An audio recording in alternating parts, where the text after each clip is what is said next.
Bonsoir à toutes et tous.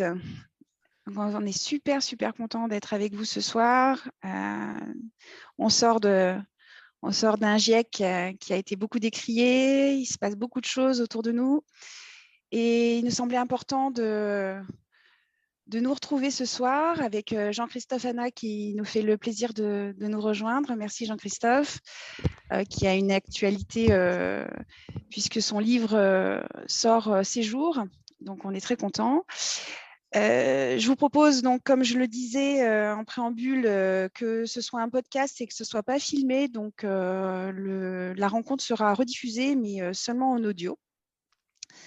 Ensuite, vous avez la possibilité ce soir de voir certains visages, mais ce sera un côté un petit peu éphémère, ce qui est aussi sympathique.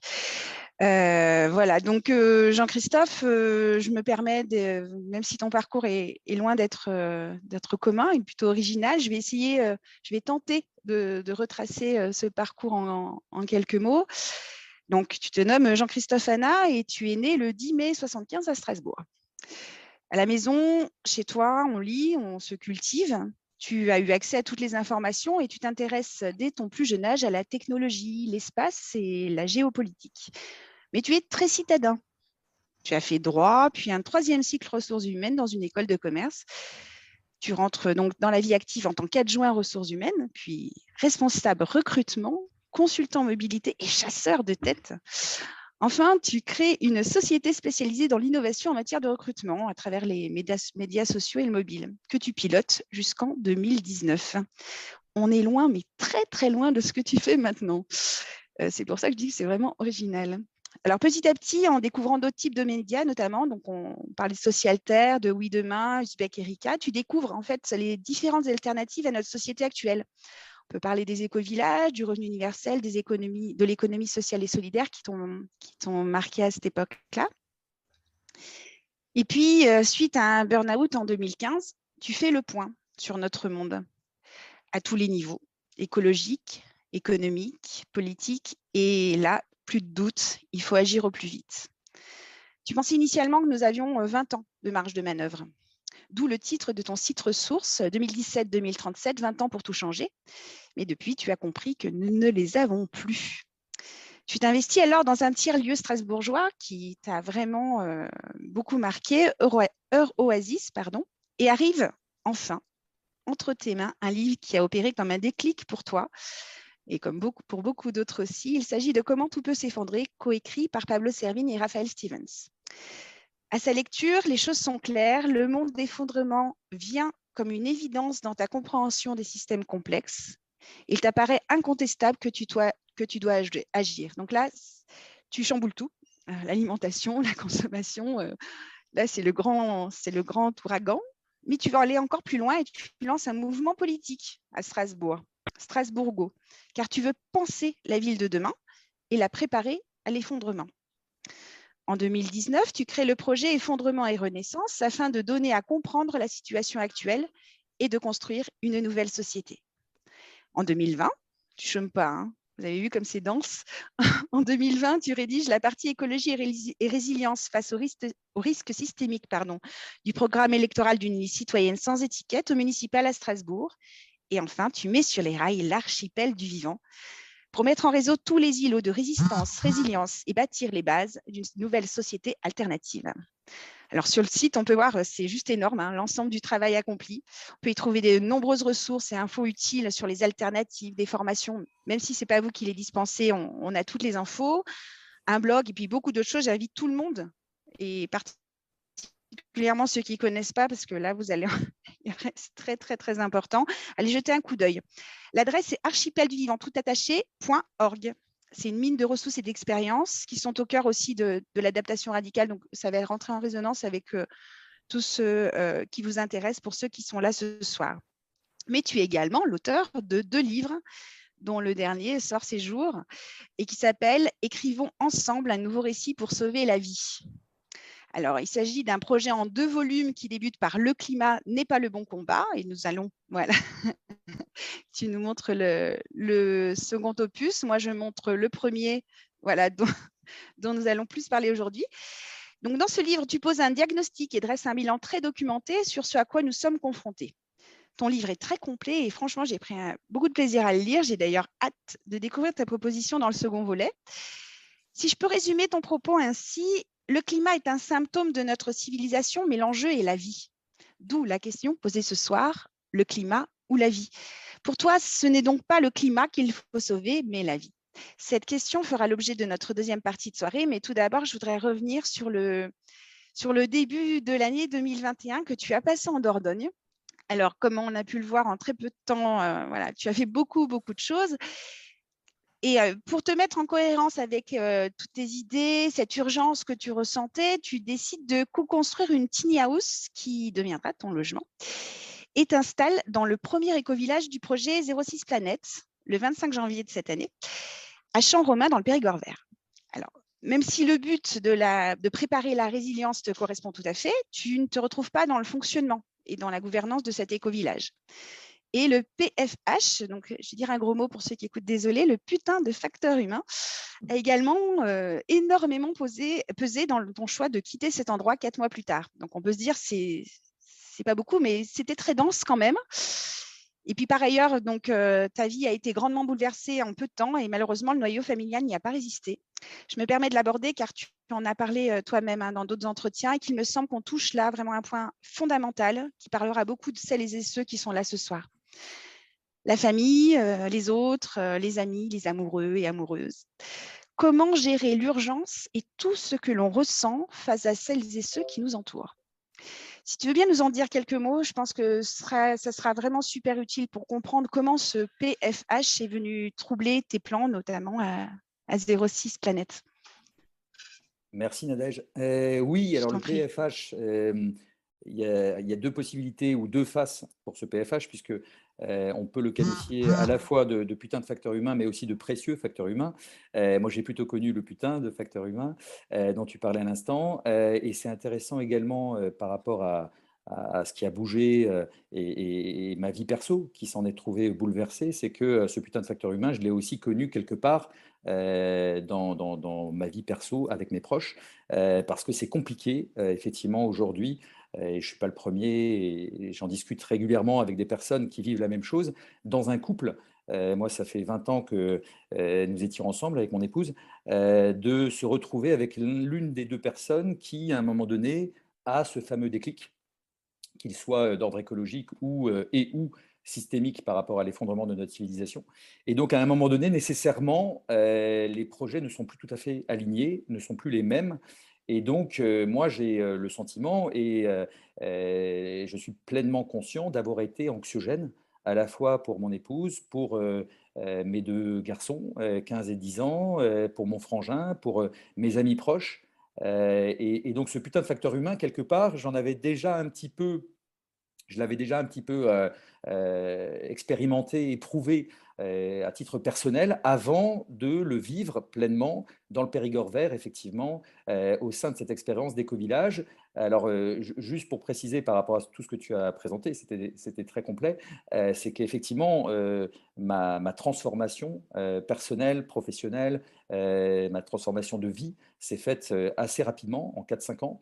Et la dernière étape, après être devenu vegan, antispéciste, minimaliste, effondriste, me découvrir aussi sur le tard anarchiste, j'ai réellement, je suis allé jusqu'au bout de ce que j'appelle une forme de radicalité dans mes choix.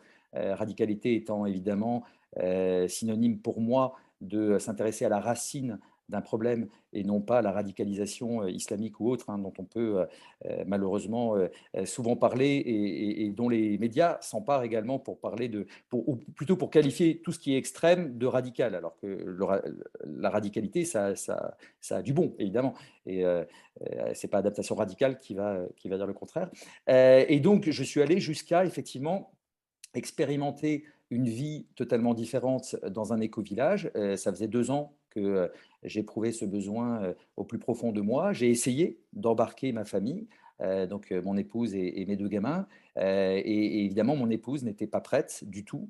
Elle est très citadine, elle est restée citadine, alors que moi, du jour au lendemain, la ville m'est devenue insupportable au fur et à mesure de mes changements et de ma prise de conscience a priori, quelque chose ne tournait pas rond dans notre société, mais aussi que la ville était quelque part le cœur du monstre. On pourra en reparler. Et donc, j'avais ce besoin viscéral de m'ancrer dans le vivant, d'habiter différemment cette terre et d'aller m'installer dans la nature. Et donc le Périgord vert, pourquoi? Parce que j'ai rencontré les personnes qui lançaient ce projet 06 Planète. C'était le premier site. Enfin, c'est toujours le premier site. Et puis, j'ai voulu y croire. Il y a eu un élan, une dynamique avec les fondateurs qui semblaient câblés comme je l'étais, qui semblaient préparés comme je l'étais à vivre en collectivité. Comme tu l'as évoqué tout à l'heure, effectivement, cette expérience Euroasis, ce tiers-lieu à Strasbourg, m'a permis de découvrir à la fois la puissance de l'intelligence collective entre des personnes qui ne se connaissent pas et qui se rassemblent autour d'un même projet, mais aussi la gouvernance partagée, hein, et en l'occurrence l'holacratie. Et donc, moi, fort de ces différentes expériences, fort de mon constat, de ma vision, j'ai mis au service de ce collectif et de cette aventure tout ce qui m'anime en termes d'énergie, d'enthousiasme, de détermination aussi par rapport à une temporalité qui aujourd'hui est compliquée, puisque j'estime à titre personnel que l'effondrement, en tout cas le stade final de l'effondrement, puisque l'effondrement pour moi il a commencé depuis un petit moment. Alors quand je parle d'effondrement au singulier, je parle de l'effondrement de notre civilisation, hein. Après il y a des effondrements différents évidemment, et celui du vivant et d'autres effondrements, mais voilà, l'effondrement que j'évoque, c'est celui de notre civilisation. Et donc, je pensais réellement toucher du doigt un projet proche de mes aspirations. 06 Planète, l'ambition de départ, c'est quand même d'avoir une empreinte écologique inférieure à la biocapacité planétaire, donc descendre en dessous d'une planète, alors que l'on sait qu'en France aujourd'hui, on est plutôt à 2,7, 2,8 et qu'au niveau mondial, on est à 1,7, 1,8, alors que nous n'en avons qu'une, évidemment, de planète. Et il y avait aussi une démarche intéressante en termes de résilience.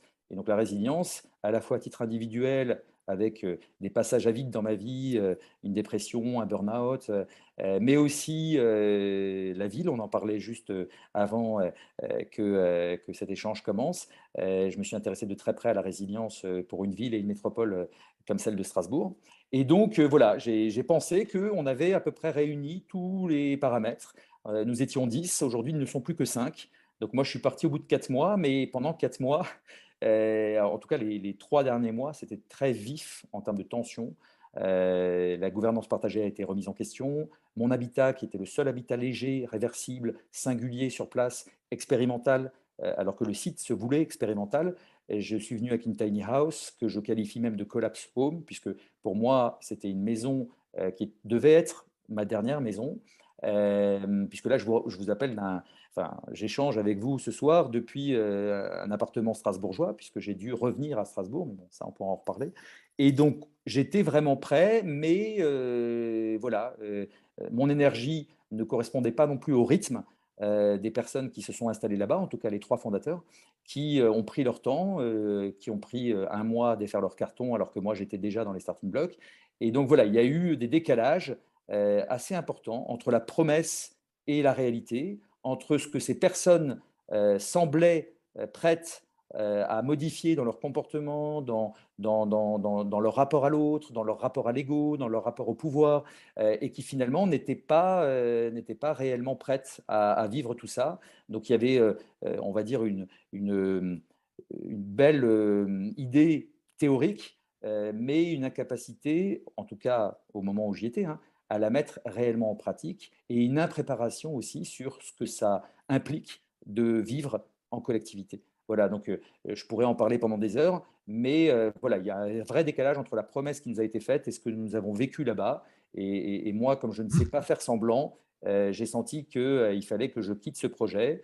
Et alors là aussi, aujourd'hui, je le vois avec un peu plus de recul, c'est que je suis quand même papa de 2 enfants, 10 et 15 ans, que je voyais, mais beaucoup moins, évidemment, puisque de tous les jours, je suis passé à les voir plus que 6, 7 jours par mois. Ils sont venus passer 2 vacances aussi, où là, je les avais 2 tiers du temps. Mais même si cette expérience avait été finalement un succès, quelque part, inévitablement, à un moment donné, mes enfants m'auraient trop manqué et je leur manquais trop également. Donc aujourd'hui, au retour, et c'est là où on peut revenir sur le putain de facteur humain, mais en même temps le précieux aussi, c'est que bah, ça a mis réellement fin à ce qui était en train de se jouer entre mon épouse et moi. Donc aujourd'hui, nous sommes réellement séparés. Donc moi, ça a été très compliqué pour moi de quitter la ville et de reprendre un appartement à Strasbourg, de redevenir citadin. Donc je le suis aujourd'hui une semaine sur deux pour m'occuper de mes enfants, et une semaine sur deux, je suis au vert, et la semaine prochaine, je retourne dans le Périgord vert pour déplacer ma tiny de 10 km et aller voir des amis, Jonathan et Caroline de Désobéissance Fertile, où là, il y a réellement un projet de proposer un site, le Croissant Fertile, qui sera une présentation de l'ensemble des habitats légers et réversibles. Voilà, donc aujourd'hui, j'ai trouvé un nouvel équilibre, mais ça a été une année assez compliquée. Je te remercie pour ces précisions. On voit que oui, c'est très dense hein, quand on regarde ton parcours et puis par rapport à ce que tu nous dis, en 4 mois, quelque chose sur lequel tu t'étais engagé complètement hein, au péril de ta vie, entre guillemets. C'est-à-dire que tu as tout changé, tu t'y es mis à fond. Et il y a ce facteur, voilà, où on ne s'entend pas, on n'est pas dans les mêmes dispositions, on attend de l'autre quelque chose de différent. On s'investit en fait, on est dans l'urgence. Je crois que ce que je ressens, ce que j'ai ressenti à la lecture de ton livre, c'est cette urgence. Comment la gérer? Voilà ce que je disais, mais comment voilà, ne pas l'imposer aux autres alors qu'ils sont loin, loin, loin de toutes ces analyses et ce que tu as pu en tirer comme chose, comme avenir assez trouble, hein, on ne peut pas dire autre chose.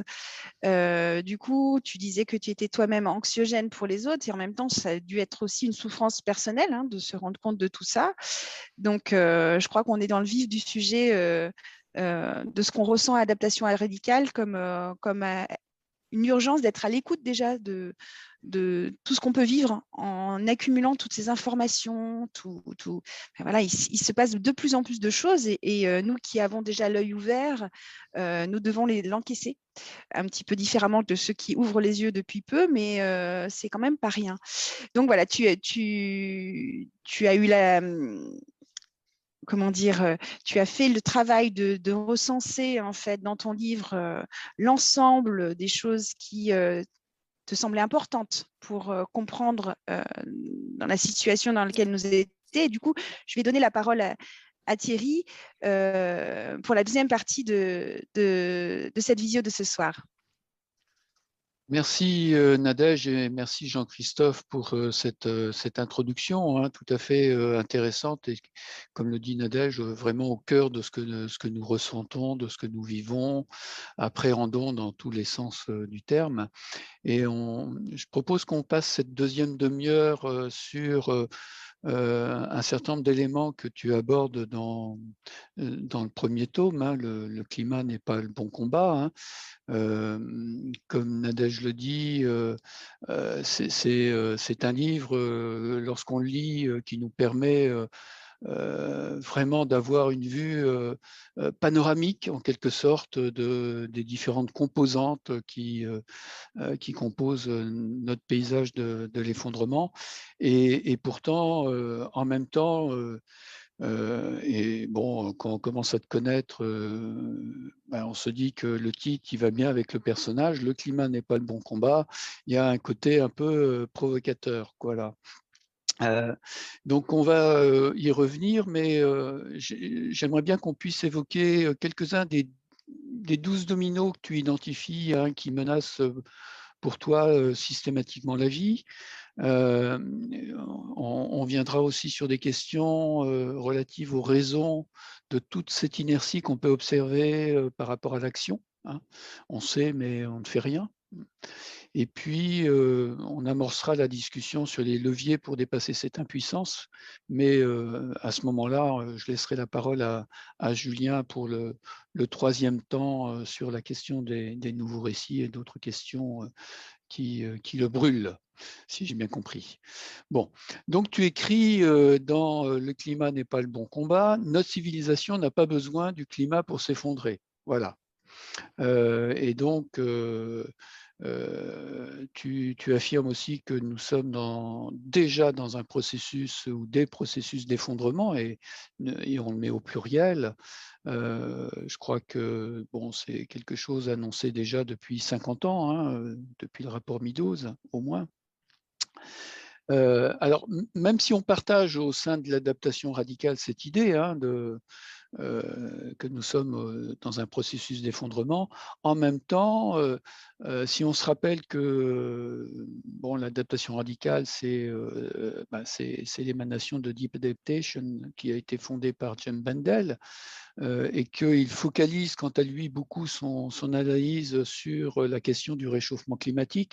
En quelque sorte, le réchauffement climatique, c'est un peu le paysage de réflexion, au moins pour démarrer de l'adaptation radicale, ce qui fait peut-être une petite différence avec l'approche plus française de la collapsologie, qui a une dimension peut-être un peu plus systémique.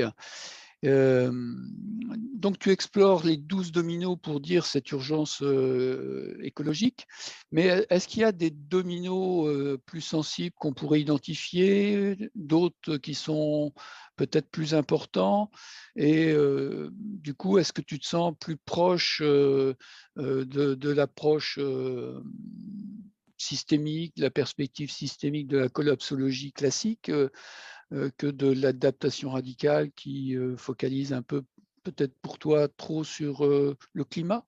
Non? Oui? Non? C'est une Oui. question. Non, non, mais merci de l'avoir posé, Thierry, parce que c'est marrant. La semaine dernière, on se réunissait à Strasbourg pour le groupe Grand Est, et on en a un peu discuté avec Daniel, justement, qui est présent ce soir. Et je lui disais la chose suivante, c'est que moi, je suis ravi réellement d'être là ce soir, mais je suis ravi aussi, surtout, d'avoir récemment intégré Adaptation Radicale, parce que je trouve que le mouvement répond bien à cette nécessité absolue d'accueillir ces émotions, de tisser du lien entre les personnes qui sont éveillées et qui rencontrent quelquefois les mêmes difficultés que celles que j'ai pu partager tout à l'heure concernant la vie de famille, les amis, voilà. Et quand je parlais de putain de facteur humain et de précieux facteur humain, c'est que ce précieux facteur humain existe bel et bien. C'est que moi, je suis ravi aujourd'hui d'avoir ce nouvel équilibre, de revoir mes enfants plus souvent, d'avoir renoué aussi avec certains amis, d'avoir fait mon mea culpa par rapport aux personnes que j'avais pu un peu accabler par le fait que chaque discussion revenait systématiquement sur l'effondrement. C'était devenu le point Godwin, hein, ce n'était pas les nazis et la Seconde Guerre mondiale, c'était systématiquement l'effondrement. Je n'arrivais plus à avoir une discussion légère, simple, sans faire systématiquement des parallèles, des passerelles avec la situation que nous connaissons aujourd'hui, d'urgence écologique et d'urgence systémique. Et donc, moi, ce qui m'avait frappé quand j'ai lu l'article, ou en tout cas une partie, puisque j'ai découvert Adaptation radicale via le numéro d'Yves Darazil, ben moi, je ne comprenais pas pourquoi Jem Bendel insistait autant sur le climat, alors qu'effectivement, ce n'est pas réellement la position de Pablo Servigne, de Raphaël Stevens à l'origine. Et même, je me suis même demandé en lisant l'article si Pablo Servigne n'était pas en train lui-même de pousser un peu plus le bouchon côté climat. Voilà, donc moi aujourd'hui, je n'ai pas choisi ce titre par hasard, effectivement. Ça n'est pas uniquement par souci de provoquer, c'est aussi réellement par rapport à ce que je crois au plus profond de moi et toutes les recherches que j'ai pu faire. Et en revenant à cette radicalité, en s'intéressant à la racine, aujourd'hui, le climat est un symptôme, ça n'est pas l'origine de la grave altération des conditions d'habitabilité de notre planète, ce n'est pas l'origine de tout ce qui va pas bien. Pour moi, le vrai souci, c'est l'anéantissement du vivant. Voilà. Donc, pour revenir à ta question, s'il y a bien un domino qui me semble éminemment important dans les 12 que moi j'ai identifiés, hein, puisque j'ai fait un travail avec ce bouquin de synthèse de tout ce que j'avais pu lire, de tout ce que j'avais pu voir en vidéo, de tous les expertes et les experts que vous connaissez toutes et tous, évidemment, hein, de Denis Meadows à Pablo Servigne, en passant par Yves Cochet, Jean-Marc Jancovici, Arthur Keller, Jean-Marc Dancil et beaucoup d'autres. Et donc, il y a un moment donné où, effectivement, pour moi, et c'est pas pour rien que le second bouquin s'appelle Écrivons ensemble un nouveau récit pour sauver la vie, c'est que c'est la vie dont il s'agit aujourd'hui. Et donc le domino biologique, qui est le premier même si je n'ai pas cherché forcément à ce qu'il y ait une hiérarchie dans les 12 dominos que je développe dans mon livre. Je vais quand même les citer juste pour que tout le monde les ait en tête. Donc, il y a le domino biologique, effectivement. Alors, c'est la biodiversité, c'est la 6e extinction de masse. Il y a le domino énergétique, l'épuisement des ressources, le domino technologique, avec tous les impacts que cet épuisement de ressources peut avoir sur l'électricité, sur les transports, mais aussi à un moment donné sur Internet. Et puis, forcément, j'évoque le domino climatique, puisque si je dis que le climat n'est pas le bon combat, c'est pas du tout pour dire que le climat n'est pas important. C'est simplement que, voilà, le climat est là, mais aujourd'hui, le prisme de l'ensemble des démarches, ou en tout cas d'une bonne partie des démarches, est climato-centré. On parle de mouvement climat, de grève pour le climat, de convention citoyenne pour le climat, d'urgence climatique. Voilà, enfin, tout est complètement concentré sur le climat. Donc le climat, c'est éminemment important, c'est un facteur formidablement aggravant, mais c'est un symptôme. Après le domino climatique, j'évoque aussi un domino hydroalimentaire, un domino sanitaire dont j'avais commencé l'écriture alors qu'on ne parlait pas encore de Covid. C'était intéressant et j'étais en train de me demander, mais c'est fou avec la mondialisation aujourd'hui. Et je citais des films que j'ai adorés, notamment L'Armée des 12 singes, que nous n'ayons pas vécu une grande épidémie, pandémie mondiale. Je ne suis pas sûr que ce soit réellement ce que j'avais en tête, hein, le Covid, mais bon, ça, on pourra en reparler. En tout cas, c'est plus anecdotique que ce que j'avais imaginé, mais en tout cas, c'est arrivé au moment où j'écrivais et où j'initiais ce domino-là. Donc, domino sanitaire, domino, forcément, après tous les dominos qui sont propres à notre civilisation, que sont les dominos géopolitiques, le domino social, le domino évidemment financier, le domino économique, qui sont à l'origine de tous nos soucis. Et puis, je termine avec le domino démographique, qui est, à mon sens, un faux domino. Mais ça, on pourra en reparler aussi. Voilà, donc pour moi, le domino clé, c'est encore une fois le domino du vivant. C'est l'anéantissement, l'extermination, le carnage, pour reprendre Jean-Marc Dancil, parce que j'ai beaucoup aimé son livre aussi, et on a la même vision tous les deux.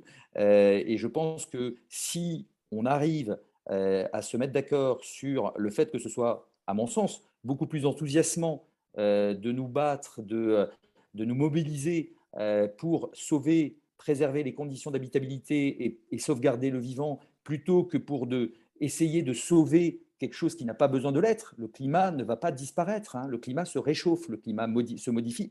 Moi, j'entends souvent cette expression sauver le climat, et je ne comprends pas en fait comment on peut sauver le climat. On ne peut pas sauver le climat, il n'est pas en danger, il évolue. Bon, sauf que là, il évolue de manière catastrophique et avec une accélération dont l'origine est anthropique, humaine. Voilà le souci. Donc, moi, le principal domino, c'est réellement celui-là. Et on ne connaît pas toujours tous les aspects. Alors, on va parler évidemment des espèces qui sont en voie de disparition, et on parle beaucoup de certains animaux qui ont l'air plus mignons peut-être que d'autres, mais c'est chaque forme de vie en fait qui est importante sur cette planète. Moi, quand je suis devenu vegan, antispéciste, j'aimais pas les araignées. Aujourd'hui, je les regarde, je les prends dans mes mains. Enfin, les moustiques, je les écrasais ou je les aspirais quand il y en avait plein dans une chambre. Aujourd'hui, je le pousse gentiment sans l'écraser quand il essaie de me piquer. Réellement, j'ai changé complètement ma vision sur toutes les formes de vie de cette planète. Et j'en citerai une dernière qu'on évoque trop rarement, et surtout dans les médias où on parle toujours du poumon qui est l'Amazonie. Que serait l'Amazonie?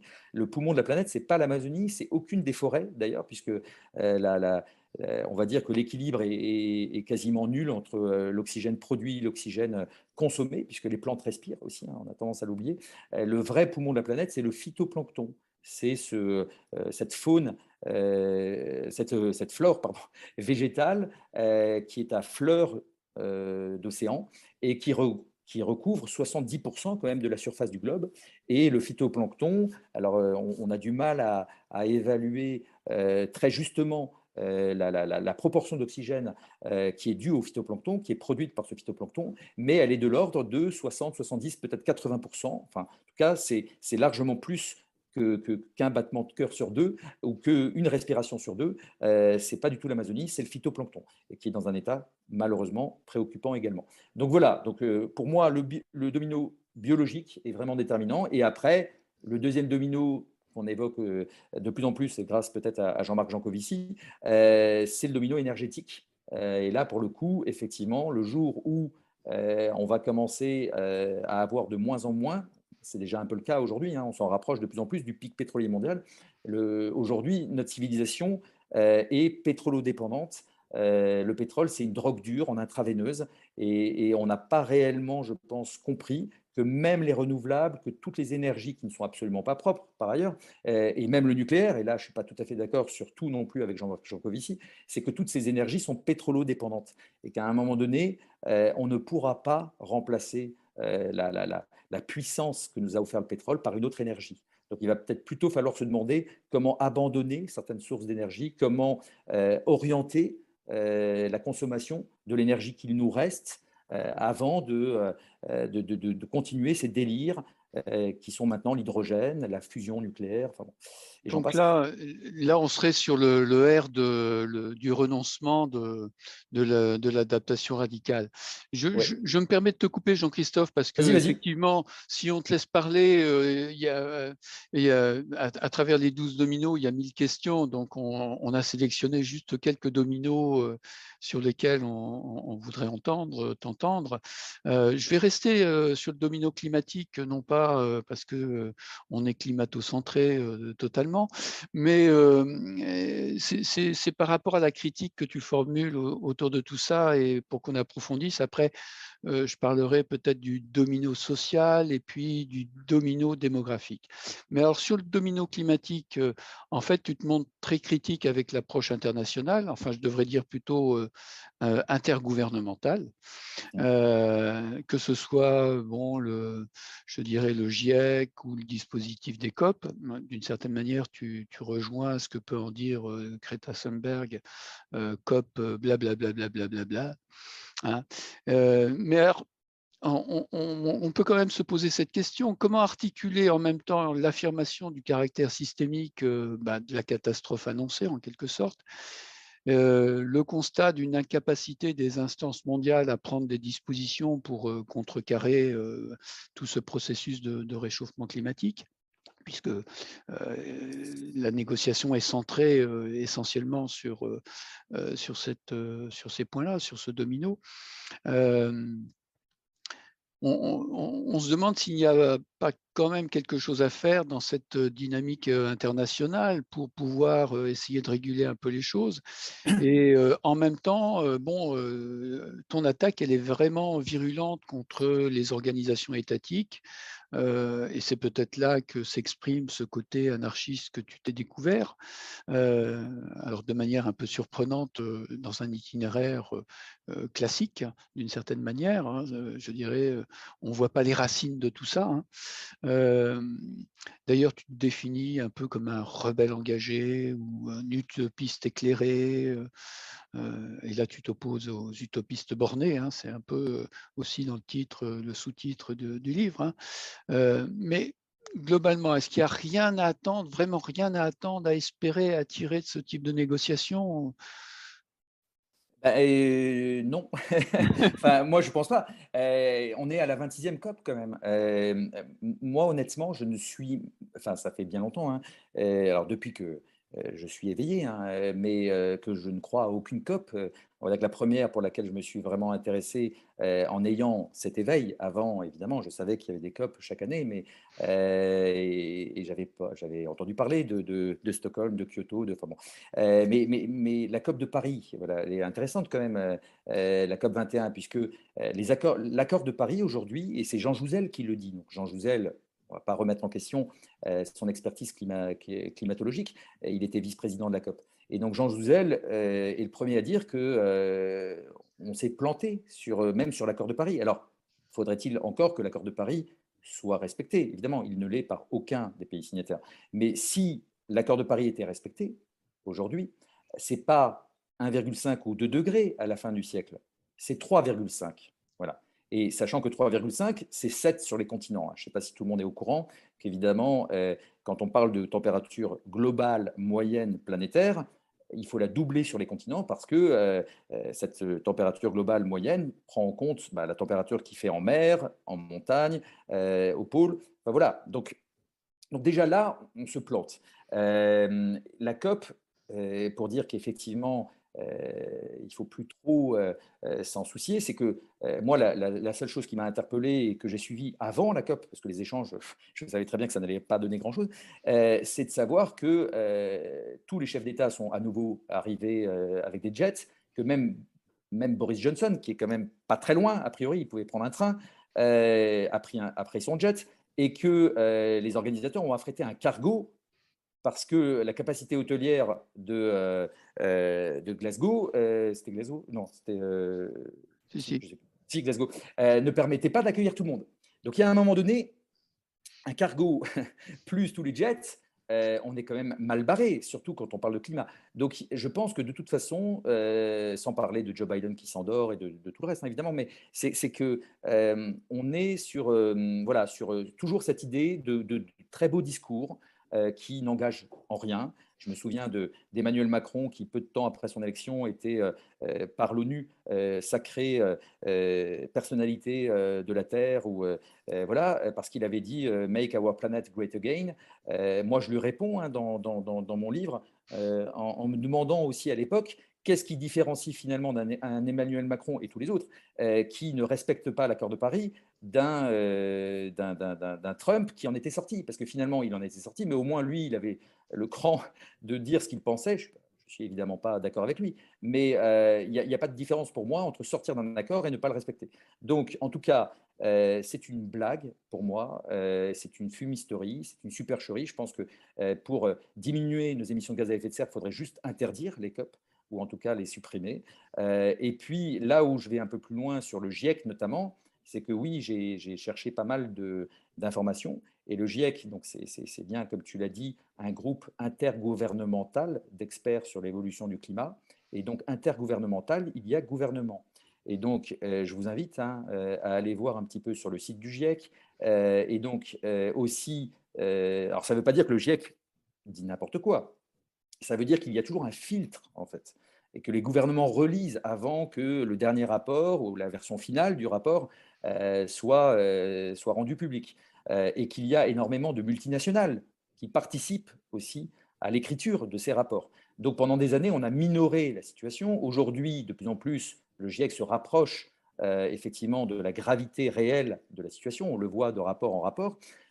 Hélas, pour moi, il y a deux écueils majeurs au rapport du GIEC, au-delà du fait qu'on ne parle que de climat, évidemment. C'est le premier que le GIEC ne prend absolument pas en compte le permafrost, dans aucun scénario. Ça, c'est quand même, moi, je trouve assez troublant. Le permafrost, c'est quand même juste de 1 à 12 degrés de plus que les prévisions actuelles. C'est-à-dire que si à la fin du siècle, on devait arriver à 3, 5, voire 7 degrés, et on double sur les continents, on pourrait rajouter de 1 à 12 degrés en fonction de la quantité de terre glacée du nord de la planète qui fondrait. Donc, c'est quand même pas rien. Voilà. Et deuxième écueil, deuxième raison pour laquelle, pour moi, le GIEC ne dit pas tout, c'est qu'évidemment, l'effondrement de notre civilisation n'est jamais appréhendé. Donc, autant d'un côté, le permafrost pourrait encore alourdir la facture, autant de l'autre, l'effondrement que je souhaite, on pourra aussi en reparler, que je souhaite, moi, rapide, hein, puisque ça permettrait d'éviter que les conditions d'habitabilité de la planète soient encore plus abîmées, encore plus altérées, si on continue à ce rythme-là pendant 10-15 ans. Et donc, si jamais le GIEC prenait en compte l'effondrement, avec un effondrement dans les 5-10 prochaines années, là, on pourrait peut-être considérablement réduire le scénario le plus noir. Ça ne veut pas dire qu'évidemment, du jour au lendemain, on aurait encore une chance de passer sous les 2 degrés. Ça, je pense que de toute façon, c'est terminé. Mais on pourrait peut-être être plus proche des 3 que des 5 ou des 7 si jamais il y a un effondrement majeur qui met notre civilisation mondiale un peu par terre, nécessairement, on va consommer moins d'énergie, au-delà même de la descente énergétique qui est inéluctable. Et donc voilà, et pour ces deux raisons-là, j'estime que le GIEC ne dit pas tout et que la simple lecture, la seule lecture des rapports du GIEC ne permet pas, même au niveau uniquement climatique, de bien comprendre de quoi il s'agit. Ok. Du coup, effectivement, tu parles pour toi de cette nécessité ou ça serait bien que le processus d'effondrement s'accélère avant que les choses n'aillent trop loin. Euh, il y a un autre domino dont on parle souvent, dont on parle moins souvent, c'est le domino social, comme si un peu les problèmes écologiques étaient d'une autre nature, voilà, avec des guillemets. Toi, comment est-ce que tu vois cette articulation d'un côté, il y a cette révolte sociale et son corollaire qui est la violence d'État. Est-ce que pour toi, c'est une résultante des tensions qui sont liées à ces processus d'effondrement qu'on peut observer, ou bien est-ce que c'est aussi une source possible de l'effondrement par une sorte de conflagration révolutionnaire? Oui, effectivement, il y a un peu de tout ça. Moi, je dis souvent que quelque part, avant, enfin, pas quelque part, complètement, avant l'émergence, enfin, ou la situation sanitaire dans laquelle nous nous trouvons aujourd'hui, avant l'explosion Covid, une bonne partie de la planète était dans la rue. Alors, les Gilets jaunes, le mouvement était plutôt en train de s'essouffler, mais forcément, hein, quand on est borgné, quand on perd une main, et que voilà, il y a un moment donné où on vient un peu moins en quantité sur les champs, et voilà. Et puis ça faisait 2 ans que le mouvement était déjà bien présent. Ça ne veut pas dire que ça ne repartira pas en France un jour, hein. On voit ce qui se passe en Martinique, en Guadeloupe aujourd'hui sur le pass sanitaire. Mais il y avait, voilà, il y avait la réforme des retraites avec la plus longue grève en France qui était quand même massive. Quasiment toute l'Amérique latine était dans la rue. Toute l'Amérique latine était dans la rue pour des raisons diverses et variées, hein, soit de prix du pétrole, soit de taxes sur les tickets de métro, soit de. Enfin bon, voilà. Et puis, une bonne partie de l'Afrique, et notamment, ou du Proche-Orient, avec le Liban. Le Liban, qui est un pays qu'on peut considérer comme effondré aujourd'hui. Et moi, j'ai toujours considéré, pour l'instant, sans aller jusqu'à, parce que sinon, évidemment, je serais rapidement qualifié de complotiste, imaginer que ce virus et que cette pandémie soit complètement fomentée depuis le début. Mais en tout cas, aujourd'hui, tout laisse à penser que le virus ne vient pas du marché aux poissons qui était fermé à Wuhan, mais plutôt du laboratoire. Et même si c'est une fuite, ce qui est quand même dramatique, il y a un moment donné où c'est une opportunité extraordinaire pour le système et l'ensemble de ses représentants dans les différents États de mettre le monde sous cloche. C'est-à-dire que moi, c'est ma lecture, hein. Alors, elle m'appartient. Je ne vais pas dire que je souhaite la mort de quiconque, évidemment, mais d'un coup, on a pu demander à une bonne partie de la population mondiale de rester calfeutrée chez elle, en n'ayant plus la possibilité de manifester. Il y a eu le 1er mai 2020 qui a carrément sauté en France, et un peu partout. Et il a fallu qu'il y ait des déconfinements pour que les Libanais à nouveau se retrouvent dans la rue. Le Liban, il faut quand même savoir qu'aujourd'hui, les Libanais ne peuvent plus retirer d'argent dans les banques. Donc c'est déjà un élément fort de ce que l'on peut appeler effondrement. Il y a des pénuries énergétiques majeures puisqu'ils font la queue pour s'approvisionner en pétrole, que les magasins sont vides, que les prix ont explosé. Enfin voilà, donc le Liban, et je ne cite que quelques, voilà, hein, c'est effectivement un État qui se rapproche de ce que l'on peut imaginer être un pays effondré. Donc oui, le social, pour moi, c'est clé. Dans mon livre, j'en parle beaucoup. Je développe énormément tout ce qui s'est passé, tout ce qui a été, tout ce qui s'est joué dans la rue au moment du mouvement des Gilets jaunes, que j'ai énormément suivi. Moi, je connais beaucoup de Gilets jaunes. J'ai même manifesté avec des Gilets jaunes strasbourgeois. Je connais les Gilets jaunes du 91, des Gilets jaunes du sud de la France. Enfin, et alors, ce qui était très intéressant, parce que moi, j'aime bien rapprocher social et écologie, même si et notamment le pouvoir et d'autres, les médias essaient toujours de parler d'un côté de fin du monde et de fin du mois. Moi, j'ai rencontré pas mal de gilets jaunes. Je ne dis pas que tous les gilets jaunes sont éveillés, mais j'ai rencontré beaucoup de gilets jaunes qui étaient effondristes, qui avaient compris l'effondrement, qui avaient été sensibilisés par Arthur Keller, qui avaient rencontré Pablo Servigne, qui s'étaient, comme moi, comme vous, renseignés en regardant un maximum de vidéos, en lisant des bouquins. Et donc, ils étaient totalement conscients de tout ça. Donc, c'est assez intéressant aussi quand même de se poser ces questions-là. Mhm. Et le social, non mais je termine juste sur le social, effectivement, c'est qu'il y a cette violence qui, pour moi, est réellement du côté de l'État et pas du côté des personnes qui vont brûler une voiture ou défoncer une vitrine. Il y a des assurances qui jouent derrière. En revanche, quand on perd un œil, quand on perd une main, a priori, pour l'instant, même s'il y a des cyborgs de plus en plus qui se développent, quelque part, on a perdu réellement un de ses organes. Et ça, c'est catastrophique, quoi. Oui, c'est vrai que quand j'ai lu effectivement toute cette partie, on sent bien que il y a beaucoup de colère, hein, que tu exprimes, que tu ressens dans l'exposé de ce dominant par rapport à toutes ces violences, hein, qui sont là, qui sont véritablement dramatiques. Et tu le rappelles toi-même, tu as découvert que finalement, il y avait de nombreux gilets jaunes qui parlaient d'effondrement. Enfin, c'était un thème d'échange. En même temps, quand on regarde les enquêtes, parce que c'est vrai qu'il y a de plus en plus d'enquêtes autour de ces questions-là, euh, quand on regarde les résultats de ces enquêtes, on s'aperçoit que finalement, c'est la majorité de la population qui pense que nous sommes dans ce processus d'effondrement. Et Ouais. c'est assez surprenant parce que il y a manifestement dans l'expression des résultats des sondages, l'expression de cette inquiétude, et en même temps, on voit que rien ne bouge. Alors, est-ce que c'est que rien ne bouge parce qu'on est dans une sorte de dissonance cognitive? Est-ce que c'est parce que c'est simplement le feu qui couve de cette révolte sociale qui peut reprendre? On sent bien qu'il y a quelque chose qui se trame à cet endroit-là, mais on n'arrive pas vraiment à voir les choses. Quelle est ton analyse, toi, à ce niveau?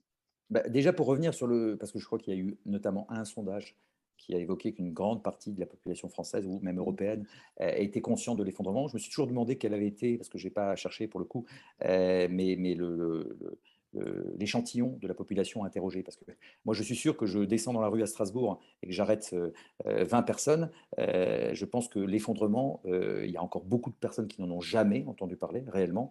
Donc moi, j'accorde très peu de crédit à ce sondage et encore moins de personnes qui seraient capables de te dire réellement ce qu'est cet effondrement ou à quoi ça ressemble un effondrement. Donc, moi, je me méfie vraiment de ce sondage. Je pense que la population est beaucoup moins informée et notamment quand on voit tous les médias qui ont diabolisé la question de l'effondrement en disant que c'était juste quelque chose qui n'existait pas.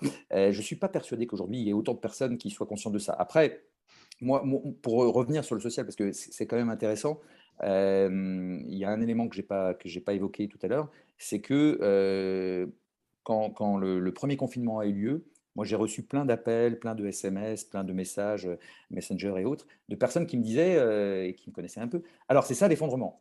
Et moi, je leur ai dit, dans un premier temps, bah, je voyais ça comme une répétition générale. C'est-à-dire que c'était pour moi un peu, je pense que vu l'âge des personnes qui sont là ce soir, vous avez sans doute vu pour la plupart ces pubs Canada Dry à l'époque, où voilà, on avait une boisson qui avait la couleur de la bière, qui faisait un peu de mousse, mais qui était un soda. Euh, donc on avait, oui, plus personne dans la rue, on avait les avions étaient cloués au sol, mais les personnes étaient, et l'économie, d'une certaine manière, à l'arrêt, en tout cas une partie de l'économie, mais les personnes qui étaient confinées, bah, il faisait chaud, avaient à manger, Internet fonctionnait comme jamais.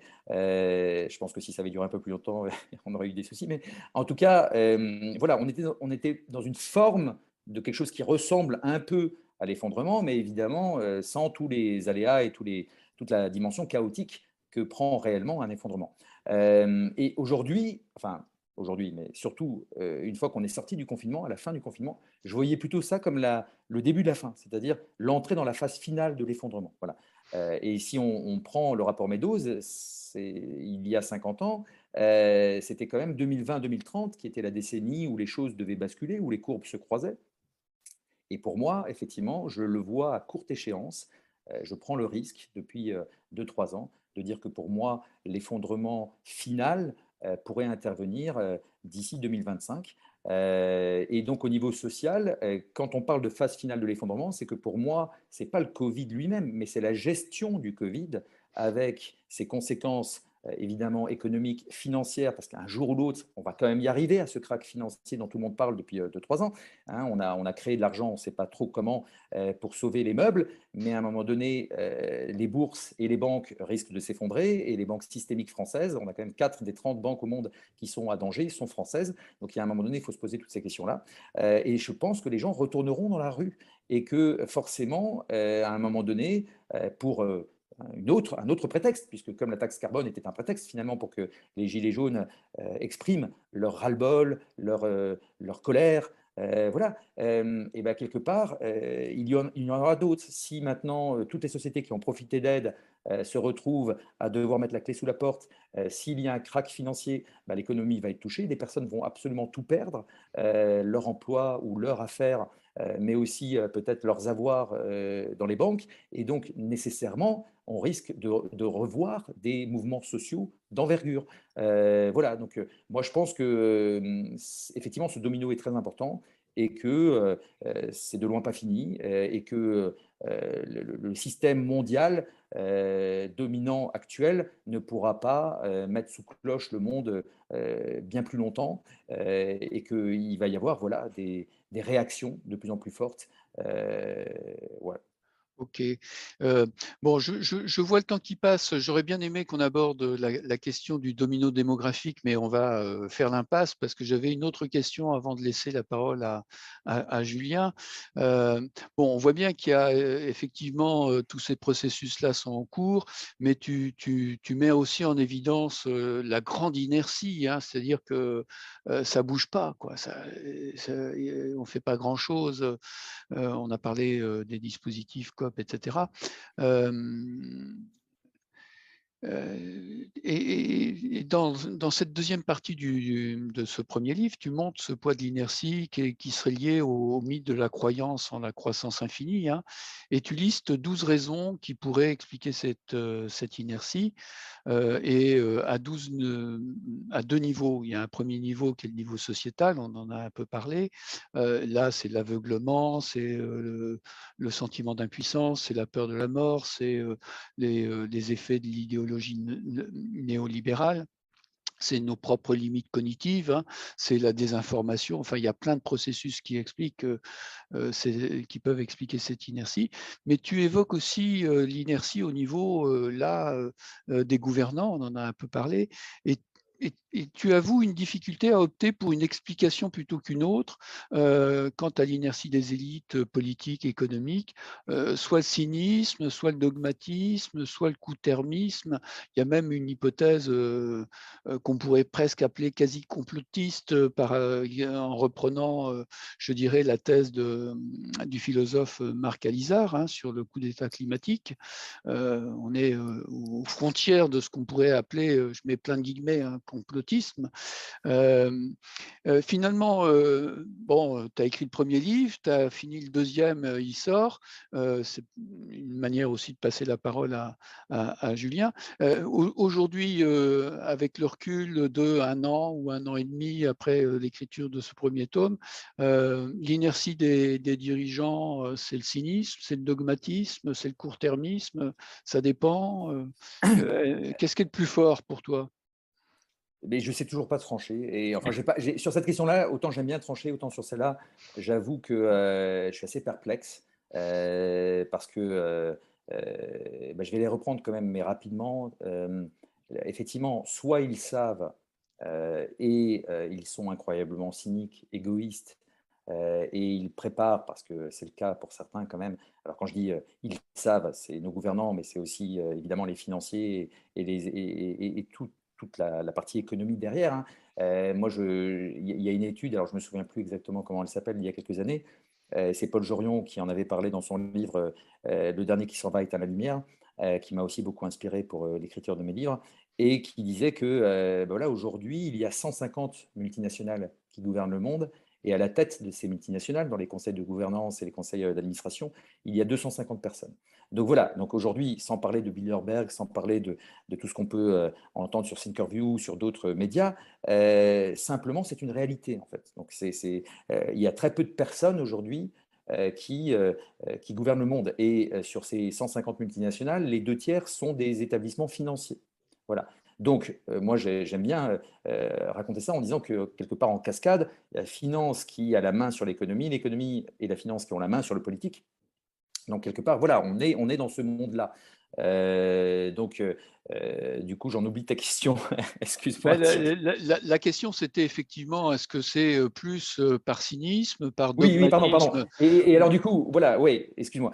Et donc, il y a cette forme de cynisme qui est juste. Et si l'on en croit, et là, je pense qu'elle était bien placée quand même, Delphine Batho, à l'époque, puisqu'elle était ministre de l'écologie sous Hollande au moment de la COP 21, elle prétend dans son livre sur l'écologie intégrale, le manifeste, qu'ils savaient tous, il et elle, toutes les personnes qui étaient voilà, aux plus hautes fonctions, selon elle, savent très bien que la situation est déjà, ou que la partie est perdue, et que finalement, voilà, ils sont encore à se gaver de ce qu'ils peuvent le temps qu'il leur reste. Bon, ok, ça c'est la première possibilité. Deuxième possibilité, c'est qu'effectivement, et alors ça, je m'amuse aussi dans le premier livre, puisque vous l'avez lu, Nadège et Thierry, à lancer quelques piques à l'adresse de notre ancien Premier ministre, Édouard Philippe, chaque intervention, et notamment celle avec Nicolas Hulot sur Facebook, mais il y en a eu plein d'autres où il citait Collapse de Jared Diamond comme son livre de chevet, et je me demande mais comment il a pu avoir sur sa table de nuit Collapse en se levant le matin, en se couchant le soir, et mener la politique qu'il a menée. Et il est allé jusqu'à écrire une tribune que j'ai reprise et disséquée dans mon livre, où il est dans la dissonance cognitive la plus absolue entre voilà, les risques qui sont réels et finalement on peut continuer de croître et puis on peut décider de ne pas s'effondrer si on a envie de se... Parce que Jared Diamond avait sous-titré, je ne sais plus, les sociétés qui décident ou non de leur effondrement. Enfin bon.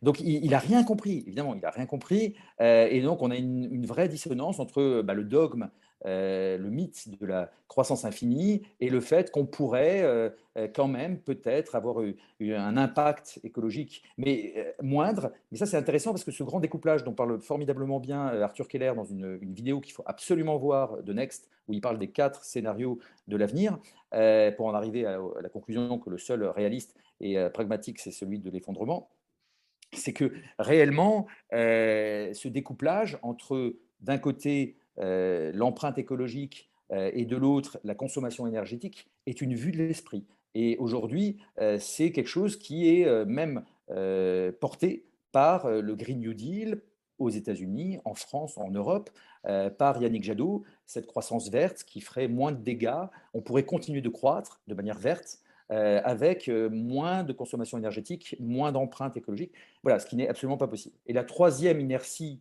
pour les élites, c'est évidemment de se dire qu'ils sont dans le court-termisme, la tête dans le guidon, qu'ils ne voient les choses que par silo, ce qui fut mon cas aussi, hein, parce que moi, avant de percuter effectivement avec le livre de Pablo Servigne et Raphaël Stevens, que nous n'avions pas 20 ans, c'est parce que j'avais compris, j'avais déjà pas mal de pièces, mais je n'avais pas le puzzle. Et le jour où j'ai compris que toutes ces pièces ne formaient qu'un seul et même puzzle, j'ai compris que voilà, on était mal barré. Et donc, oui, moi, je me refuse sur ce plan-là de trancher définitivement, parce que même si ils savent, je pense qu'ils ne savent pas bien, ou en tout cas pas tout, ou pas de la même manière éveillés que nous ici, et qu'ils n'ont pas appréhendé à la fois l'énormité de l'anéantissement du vivant et de l'autre côté la systémie de l'effondrement civilisationnel. Merci Jean-Christophe pour cette analyse. Donc ça, c'était le premier tome et du coup, dans ce deuxième tome, tu abordes la question d'un nouveau récit pour sauver le vivant. Voilà. Et donc, je vais laisser la parole à Julien cette fois-ci qui a préparé lui aussi de son côté quelques questions. Merci Thierry. Merci Jean-Christophe pour tes expériences et ce que tu nous as raconté dans la transformation de ton regard qui se fait au fur et à mesure de tes lectures et tes expériences. Moi, c'est ce lien en fait entre ce que tu vis et ce que tu peux en extraire comme principes généraux qui m'intéressent. Peut-être un petit éclairage par rapport à l'adaptation radicale. On est largement une démarche exploratoire, c'est-à-dire qu'on a un certain nombre de valeurs, curiosité, compassion, respect, qui nous permet d'être dans l'accueil et l'accueil d'expériences de vie différentes et d'idées différentes. On a une ambition d'essayer de trouver comment préserver le lien social, préserver des fonctions sociales dans une période où les choses s'effondrent. Et on se pose un certain nombre de questions, donc, que tu as déjà vu, les 4 R, et qui font qu'on ait une démarche en fait, questionnante. Donc, ce qui m'intéressait, c'est de voir un peu comment on peut extraire des choses de ce que tu vis, sachant que nous, on ne prescrit rien pour le coup. Même si la démarche de Jem Bendel vient initialement d'une analyse du facteur climat, l'adaptation radicale n'est pas une théorie sur l'effondrement, et nous, on ne théorise pas la manière dont les choses pourraient s'effondrer, on n'a pas ces discussions-là, enfin, c'est des choses qui ont lieu ailleurs et qu'on n'a pas chez nous, et on n'a pas encore, mais sans doute qu'à un moment on devrait essayer de l'avoir, de vision sur ce qu'il faudrait faire, c'est-à-dire le prescriptif, que faut-il faire? Donc moi, ça m'intéresserait pour notre réflexion qu'on creuse un peu la question du que faut-il faire. Donc alors j'ai pas lu ton livre, j'ai regardé le site d'Archipel du Vivant, j'ai vu ce que tu partageais. Dans l'idée d'écrire ensemble un nouveau récit, il y a une question qui se pose effectivement, que j'ai relevée tout à l'heure, qui est la question de la promesse. Tu as vécu dans un éco-village et tu as l'impression que le lieu dans lequel tu as vécu n'a pas tenu sa promesse. C'est vraiment quelque chose qui m'intéresse beaucoup, cette promesse, parce que c'est au cœur de toutes les réflexions politiques. Qu'est-ce qu'on promet? Qu'est-ce que si on suit telle méthode, telle idéologie, telle recommandation, qu'est-ce qu'on aura? Quelle est la promesse? Donc j'aimerais bien que tu reviennes un petit peu sur cette question de promesses déçues de ton expérience pour qu'on comprenne à quoi tu t'attendais, qu'est-ce qui ne s'est pas passé et comment tu penses que les choses auraient pu se faire différemment. Est-ce que tu es d'accord pour répondre à cette question? Ah oui, oui, moi je réponds à toutes les questions. Merci Alors, Julien. Je dis que c'est normal que tu n'aies pas lu mon livre, encore une fois, puisque je l'ai reçu aujourd'hui. Donc, personne ne l'a lu pour l'instant, à part moi. Oui, cette expérience, il y a une promesse qui, effectivement, a été, à mon sens, trop belle, ou en tout cas bien plus belle que la capacité de ces personnes et l'ouverture d'esprit qu'elles ont laissé entrevoir. Maintenant, peut-être que moi aussi, hein, j'idéalise ce que j'imagine être une vie en collectivité. J'ai avant cette expérience quand même passé 3 semaines immersives dans différents éco-villages. Et donc, moi, je me suis intéressé effectivement à ce qui pouvait, comment ça fonctionnait, quels étaient les ressorts, le fameux PFH, enfin, tout ça. Mais là, vu la promesse, et moi j'étais prêt, ma tiny était prête, ces éco-villages ne pouvaient pas m'accueillir tout de suite. Donc voilà pourquoi j'ai voulu y croire et pourquoi je me suis engagé avec voilà, tout l'enthousiasme et l'énergie qui m'anime. Maintenant, te dire exactement ce que moi j'espérais, je ne sais pas, mais je pensais avoir des personnes qui, comme moi, allaient mettre leur ego de côté, c'est ce qu'elles prétendaient, se fondre dans un collectif. Moi, dans l'anarchie, ce que j'apprécie et ce qui anime aussi l'archipel du vivant, c'est libérer notre civilisation, libérer nos relations de tout rapport de domination. Donc, quelque part, c'est de sortir de l'idée qu'il y ait un chef, qu'il y ait un homme ou une femme providentielle. C'est pour ça que je ne crois plus du tout au grand soir politique, et ça fait bien longtemps. Ça n'existe pas. Donc, à un moment donné, on est plus fort ensemble, en autogestion, en autogouvernement. Et donc, c'est ce que permet aussi, entre autres, la gouvernance partagée, hein, c'est d'aplanir tout ça et d'essayer de donner à chacun, à chacune un rôle que ces personnes vont énergiser, qu'il ne leur appartient pas, Donc, on casse réellement, et c'est ce que je fais dans ce deuxième livre. J'essaye dans le deuxième livre, enfin, j'essaye pas, je le fais, c'est de déconstruire, de re-questionner tous les, ce que j'appelle les réalités imaginaires. Alors, c'est Yuval Noah Harari qui en parle très bien dans Sapiens, mais c'est toutes ces constructions intellectuelles qui sont des piliers, des fondements de notre civilisation, de notre société aujourd'hui. Voilà. Maintenant, encore une fois, moi j'aurais espéré effectivement que on se mette rapidement en action, que toutes les personnes soient dans une dynamique de responsabilisation aussi, qui est intimement liée à ce mode de gouvernance, c'est-à-dire que généralement dans l'organisation pyramidale, de nombreuses personnes fonctionnent en attendant des ordres, des directives, des missions.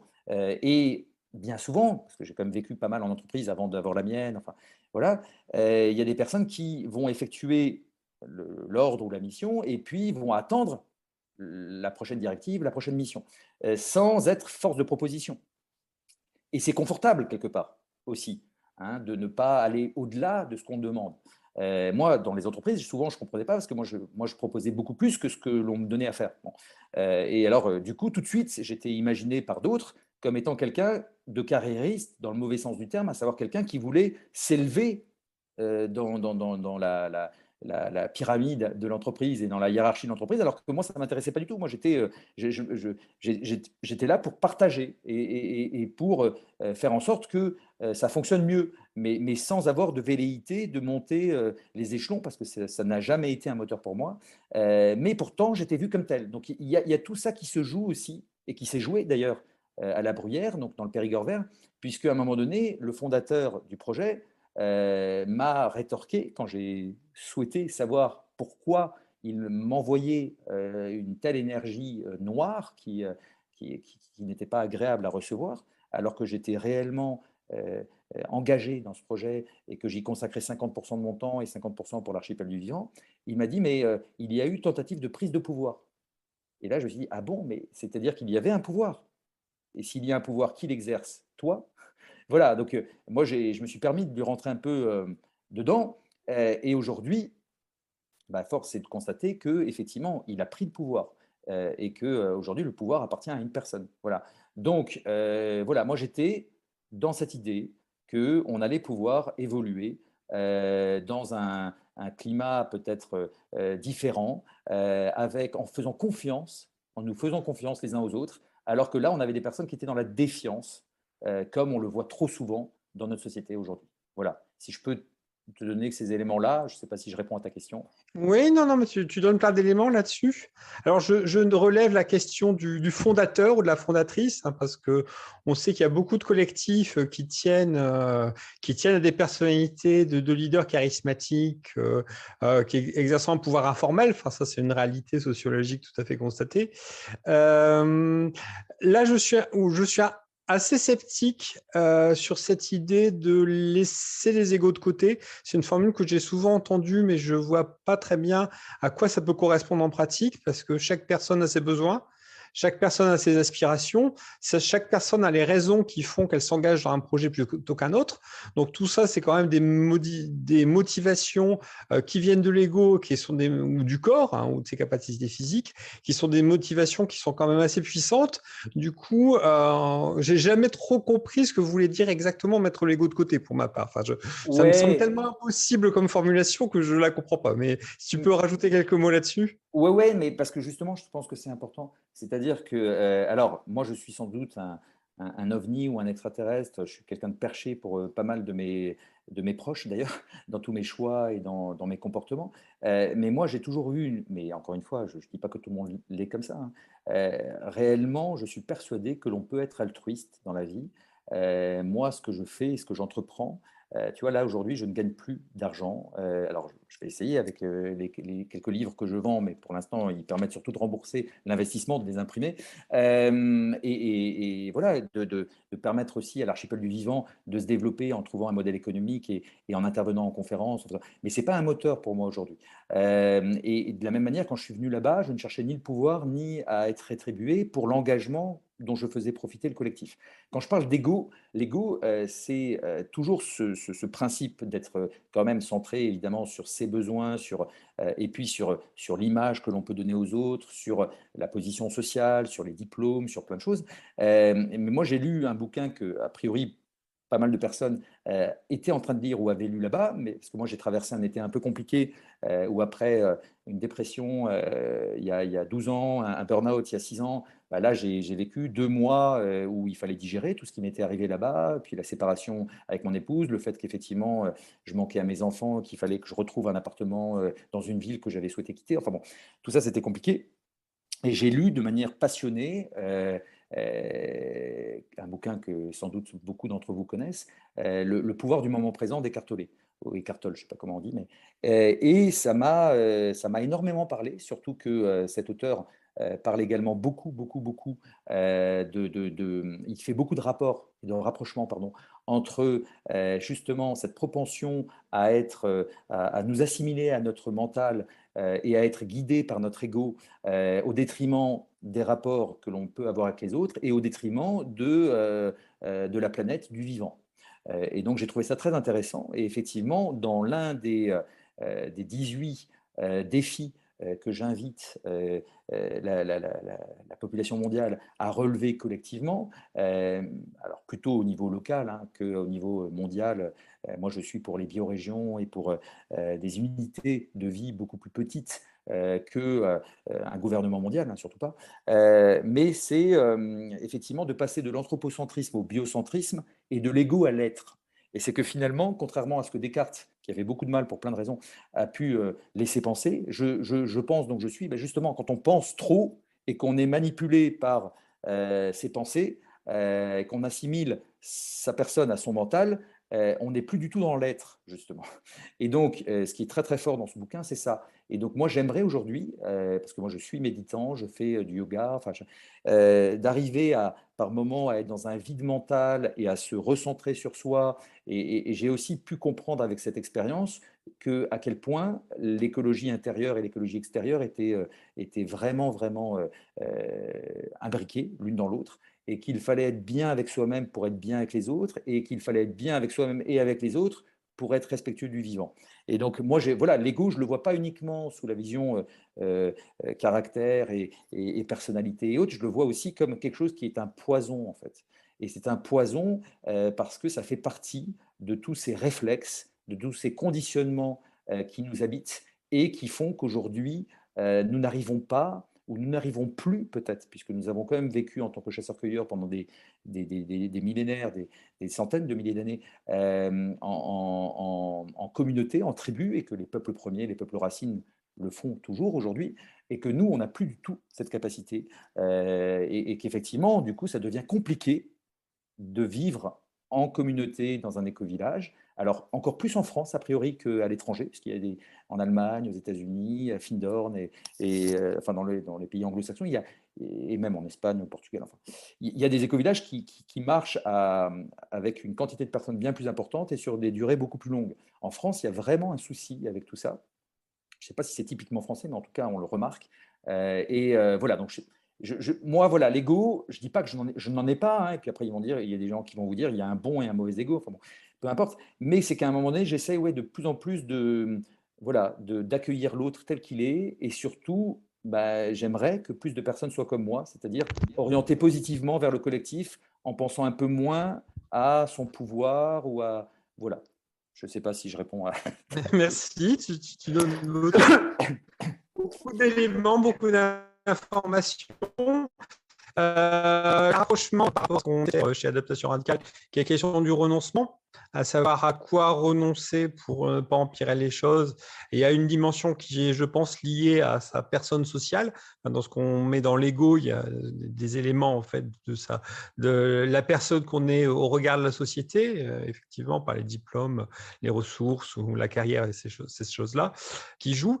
Un autre élément, c'est que pour Adaptation Radicale, on vient effectivement d'une approche plus anglo-saxonne où on ne se focalise pas exclusivement sur l'écologie extérieure, mais l'écologie intérieure fait aussi partie des dimensions fondamentales et qui font qu'on essaie aussi de penser le lien qu'on a avec les autres vis-à-vis de cette question intérieure. Donc ça, c'est quelque chose qu'on défend et qui fait qu'on est un peu en décalage avec la culture française d'ailleurs et qu'on est assez souvent, parfois catalogué comme des cercles d'éco-anxieux et où ça se réduit parfois un peu à ça dans la vision, parce qu'on a cette question d'écologie extérieure spécifique à l'adaptation radicale qui reste encore à développer. Donc, tu parlais un peu de la question de l'intelligence collective, du fait d'agir en collectif. Du coup, j'avais envie de te faire creuser un petit peu la question de l'archipel du vivant, ce que c'était, comment ça fonctionnait, avec une première interrogation.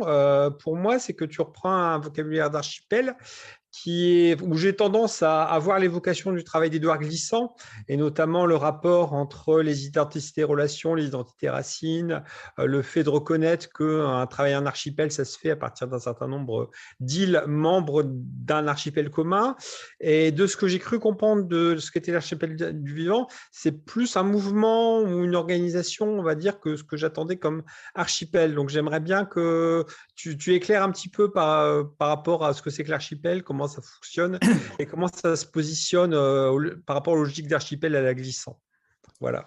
Oui, merci Julien. Alors, plein de choses. J'ai vu le pouce levé de Lorenzo, forcément. Moi, en toute transparence, Édouard Glissant, je ne connais pas très bien.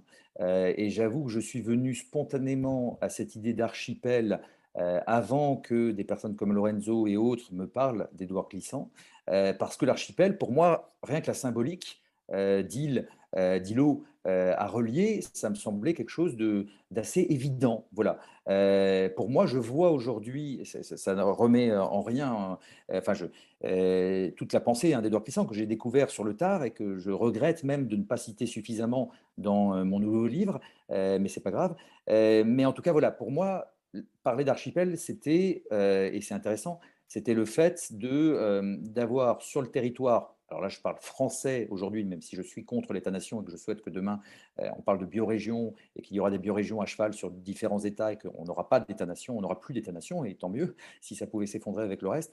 Mais voilà, sur le territoire aujourd'hui, là où nous allons nous expérimenter ces biorégions pilotes dès l'an prochain, on pensait le faire cette année, mais ça a été compliqué avec tout ce qui m'est arrivé, mais voilà, c'est de se dire qu'on a aujourd'hui en France énormément d'oasis, alors les écovillages, les écolieux, énormément de fermes bio, d'AMAP, de recycleries, de ressourceries, d'accorderies, de systèmes d'échanges locaux, les SEL, de monnaie locale, d'écoles alternatives, voilà. Et tout ce tissu qui, pour moi, sont des acteurs alternatifs déjà très engagés, qui se représentent déjà chacun une espèce d'embryon de société nouvelle, et de se dire que c'est comme ça qu'est né l'archipel du vivant, c'est qu'il y a un réseau des oasis, la coopérative Oasis, il y a un réseau, plusieurs, même pour les fermes bio, entre Terre de Liens,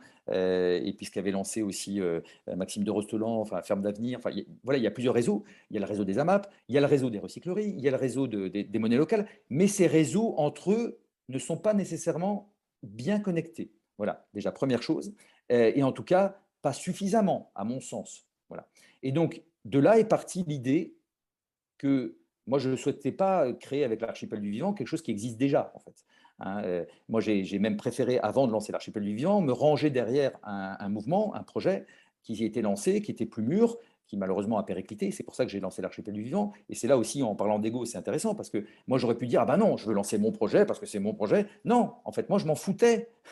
Et demain, tu me dis, bah, j'ai entendu parler d'un truc qui est allé plus loin que toi, bah, j'arrête l'archipel du vivant et je me mets derrière. Et ça, bon, je pense que c'est aussi un peu singulier chez moi, mais voilà, moi, je préfère me mettre au service d'un projet qui existe déjà plutôt que lancer mon projet pour lancer mon projet. Bon, sauf que là, après avoir bien cherché quand même et avoir identifié les acteurs, identifié les fonctionnements, de ce monde alternatif, je me suis rendu compte qu'il y avait un chaînon manquant.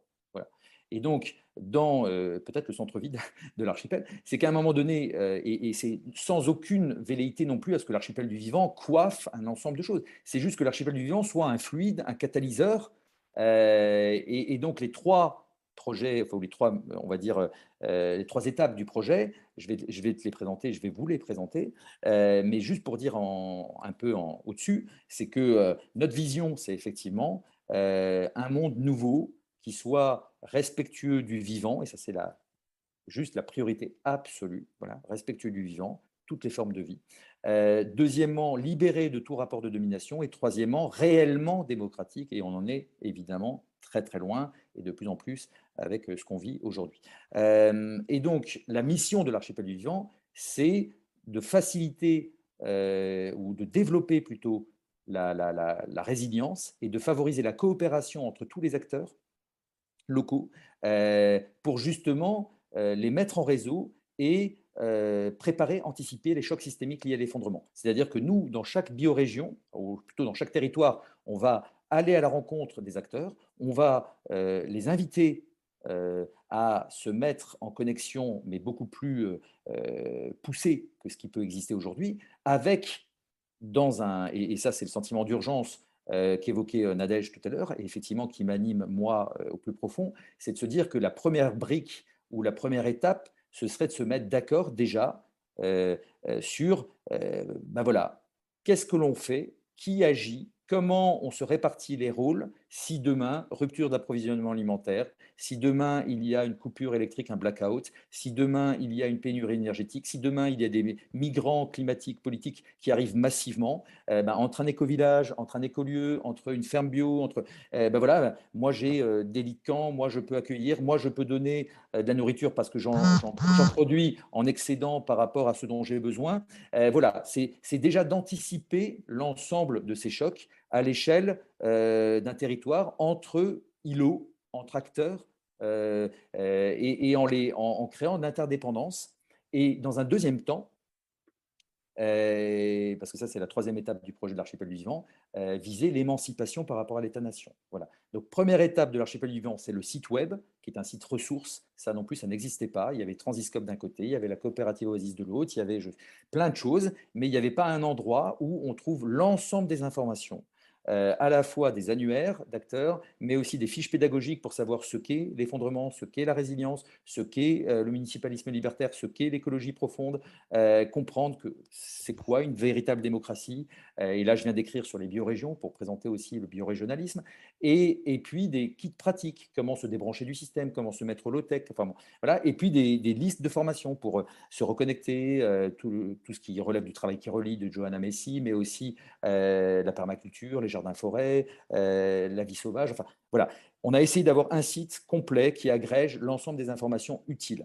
Deuxième étape, donc c'est ce que je viens de dire, aller dans les territoires, inviter les acteurs s'ils en ont envie. On ne pourra imposer rien à personne et ce n'est pas nous qui allons dire c'est comme ça qu'il faut faire. Mais leur dire voilà, vous connaissez plus ou moins, maintenant les chocs systémiques ça vous parle, est-ce que vous êtes prêts? Comment on pourrait collectivement nous organiser avec même des simulations grandeur nature pour réellement se préparer à l'ensemble de ces risques. Et troisième temps, une fois que ces liens seraient créés au niveau territorial, se dire, bon, bah, maintenant, ça pourrait prendre la forme d'une biorégion et cette biorégion pourrait s'autonomiser et s'émanciper, s'affranchir de l'État-nation, avec le pari qui est le mien, que ça arrive au moment où l'État-nation s'effondre et que le système dans son ensemble vive cet effondrement, ce stade ultime de l'effondrement qui est déjà engagé. Voilà, donc ça c'est le pari de l'archipel du vivant. Donc c'est un archipel plus par construction des acteurs que l'on souhaite mettre en réseau, qu'un archipel peut-être d'organisation, même si l'archipel du vivant vient de rejoindre l'archipel des Alizés, que je viens de rejoindre à titre personnel le réseau des territorialistes, et qu'il y a comme ça, avec des désobéissances fertiles aussi, un certain nombre d'acteurs qui commencent de plus en plus à interagir, à échanger, à partager et à se réunir sous une même idée d'émancipation, d'autogouvernement, donc à la fois l'écologie sociale, le municipalisme libertaire de Murray Bookchin, mais aussi le biorégionalisme nord-américain, et de se dire, bon, ben voilà, il y a quelque chose qui se joue à ce niveau-là. Ce qui est intéressant, et je terminerai là-dessus, c'est que donc, je suis né en 75, dans les années 70, il y avait le rapport Meadows, on avait toutes les données sur ce qui allait nous arriver. Et on a eu la naissance du municipalisme libertaire, la naissance du biorégionalisme et la naissance de la permaculture. Et je me dis aujourd'hui, en fait, on avait tout compris dans les années 70, à la fois le constat, les solutions, si tant est qu'on puisse parler de solutions, et on n'a rien fait. On a perdu 50 ans et on n'a même pas perdu, on a accéléré. Voilà. On traverse le mur aujourd'hui, on n'est plus au pied du mur. Hein. Ça fait 50 ans qu'on traverse un mur, derrière il y a un précipice. Voilà. Donc mon bouquin, finalement, c'est ma vision, celle qui est à l'origine de la création de l'archipel du vivant.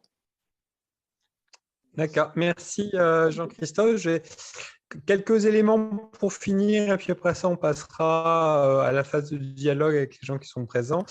De ce que je retiens en fait de ce que tu as dit, il y a quand même de fortes proximités avec ce que Pablo Servigne appelle le réseau des tempêtes, ou ce qui est porté par Racine de résilience après une fois que tu sais. Donc j'imagine qu'il y a des convergences à imaginer avec ces visions-là. Un truc, c'est que tu parles de écrire ensemble un nouveau récit. Oui. La question qui m'interroge un peu, c'est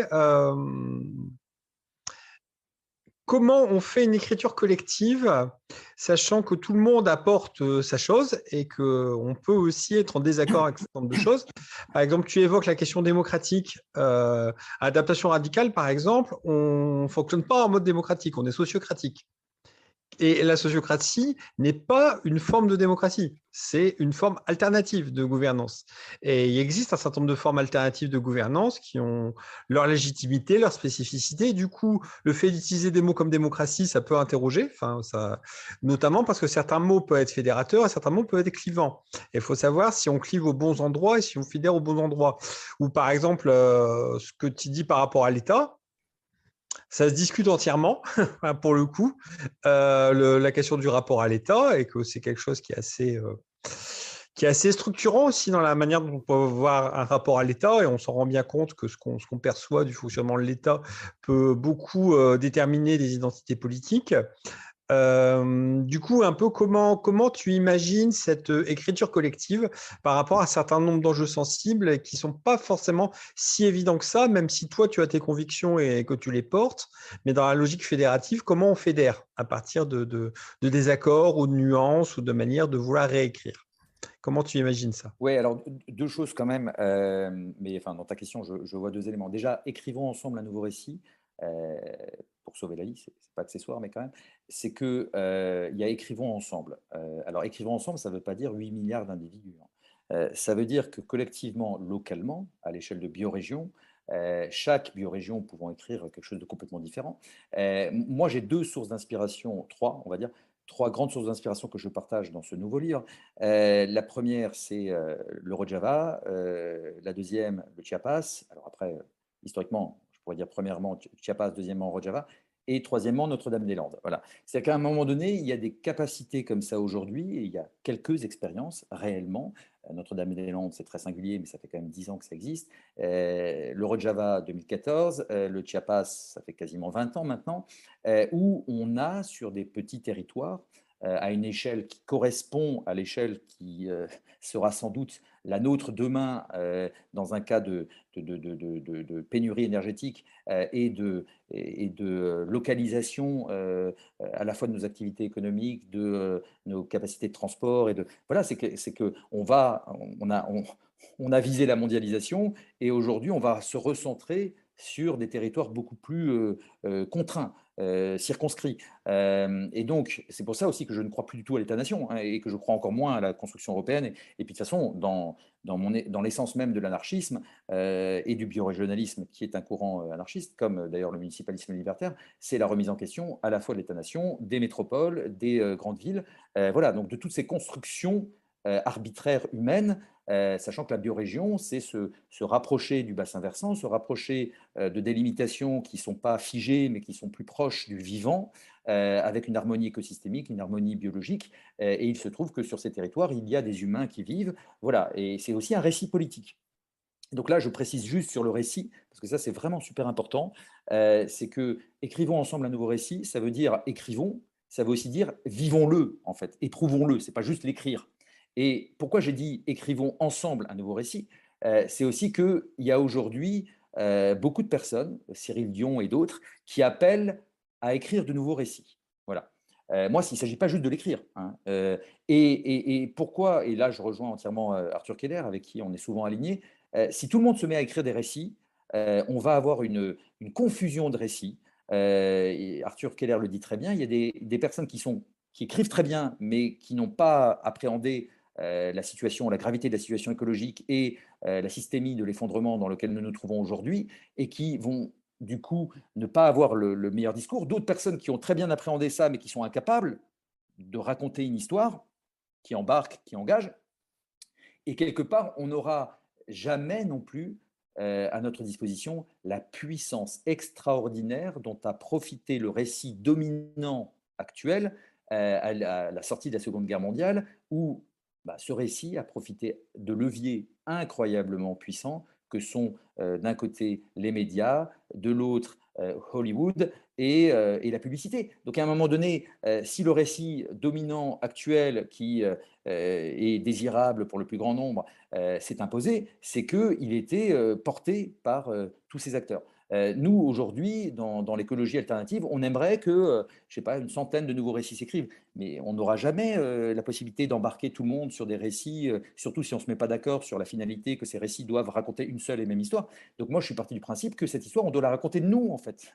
Nous, mais nous, ça veut dire qu'elle peut être différente d'un territoire à l'autre. C'est simplement que ce sont aux personnes qui vivent dans un territoire, les habitants, les réhabitants, si on prend l'idée biorégionaliste, qui doivent écrire leur propre histoire, leurs propres règles, et décider s'ils vont fonctionner de telle manière ou de telle manière. Alors oui, moi je m'inspire grandement, parce que je suis de très près l'épopée du Rojava, de ce municipalisme libertaire qui a été transmis par Murray Bookchin à Abdallah Öcalan en prison, et qui a permis à cette... C'est incroyable quand même le Rojava. On est sur un territoire qui accueille la Troisième Guerre mondiale, en tout petit, mais avec toutes les puissances qui sont concernées et qui sont intervenues. Et on a un territoire kurde qui était une minorité, qui en plus la Turquie derrière n'en veut pas et voudrait juste l'anéantir, qui réussit à faire en sorte que les trois communautés, les trois confessions se mettent d'accord et trouve que c'est formidable aujourd'hui de vivre dans une réelle démocratie, une démocratie directe,